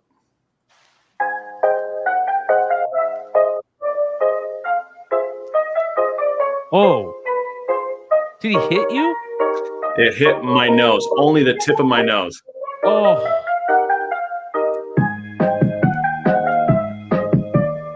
Oh my God, dude. How'd that feel, catching under the tip of your nose? Well, the balls aren't very hard. They're just foam balls. So it felt like, it's like someone flicked my nose. Did it cause you to have tears? No, not at all. Oh, okay. All right. It just made me look like a clown for a minute with a big red nose. Yeah. That's funny, man. I gotta say though, that was pretty good movement to like get mostly out of the way. Like That's some Matrix shit there going on. Second away from like that being just greatness, Yeah, we have a lot of close calls, but it can get pretty wild. We've had some good stuff, but my boys Tyler and Ted, those are the two other old guys in the league. They were missing last week, so we didn't get a hold of them. Do you post more stuff on Instagram than you do on your YouTube? Right now, yes, we have been doing live streams, but the audio on my mobile wasn't very good because of the echo cancellation. So Facebook, if you want to see the live games, we're on Facebook at Triple D Dodgeball League. If you want just the highlights, you can follow us on Instagram at Triple D Dodgeball. The D League Productions, still looking for a video editor to do like a full edited, set or game, so we can get that done. But I'm terrible at video editing, so I apologize for that. But we also have other content. We have celebrity interviews as well. Somebody posted. So, for example, I had a terrific interview with Tommy Chong of Cheech and Chong fame, and it's only got about 50 views. So if you guys are looking for some really interesting celebrity interviews, I would love to see that Tommy Chong interview get. Somebody came in and they said, I came here for a random dodgeball video and I find an interview with an internet legend, Tommy Chong. And yeah, there. Oh, you just pass it. Movie mechanics get to know Tommy Chong. Oh wow, yeah. 41-minute interview too. That's pretty dope, dude. That's got about 50 views. Yeah, it's a little bit obnoxious intro, but that's like 3 days of golf, and I watched every second of it. My guy came in third, Harris English. Oh yeah. His caddy and I were in prison together, and so we got a connection. And but he finished. He finished. Tommy Chong just seems like a super cool dude. Dude, you know what I mean? OG of OGs, really. Yeah, that's wild. That video needs like a couple more million views. Hey, I'm gonna post it in the chat. That's awesome. Yeah, Fucking it cool. won't be at 50 much longer. I'll get it to at least 51 tonight. So. I appreciate it. After I set back up my TV, you guys should have seen what I had to do to the office this morning to fucking get shit ready for today. Because I had to take my table last minute. They're like, bring your table. I'm like, you guys don't even know what I got on this table. So the office, yeah. It looks like somebody broke in here and tried to rob shit. My TV is not set up right now. Well, all right, let's see. What do we got coming up? We've got shit. What's today? Saturday. We've got Tuesday night Comic News Weekly over at Simple Man's channel. Make sure you guys go check that out. By the way, also if you guys aren't watching Simple Man's, you need to for if not for only one reason, and that is Dan Kim, Dank Comics on YouTube. Go check out his YouTube page. It's fucking hilarious. I'm actually going to add it to the homies on the amazing page. And by the way, we might have a new name for the channel. We might have a new name for the channel. A good one. We didn't vote on it yet, though. Is it The Ablazing with Brian McClay? Fuck. It is now. Fuck. So we'll see. All right. What was I talking about? Upcoming shows. It's called Tales from Upcoming the Geek shows. Side. Yeah. So Tales from the Absolute Geek Side. Is that what it's called? So Brian doesn't know this yet. I will hop on Wednesday's show I'm going to tell Brian this story after we get off of live. And Brian's going to hear the most tragic story in card collecting history. And I will retell it on Wednesday, and then it is going in my memory bank, out of my memory bank forever. Because it literally pushed me into a day's worth of depression. But I will tell it on Wednesday, and it is epic and amazing. And it is all about the story about how James lost $3 million. So, Oh man!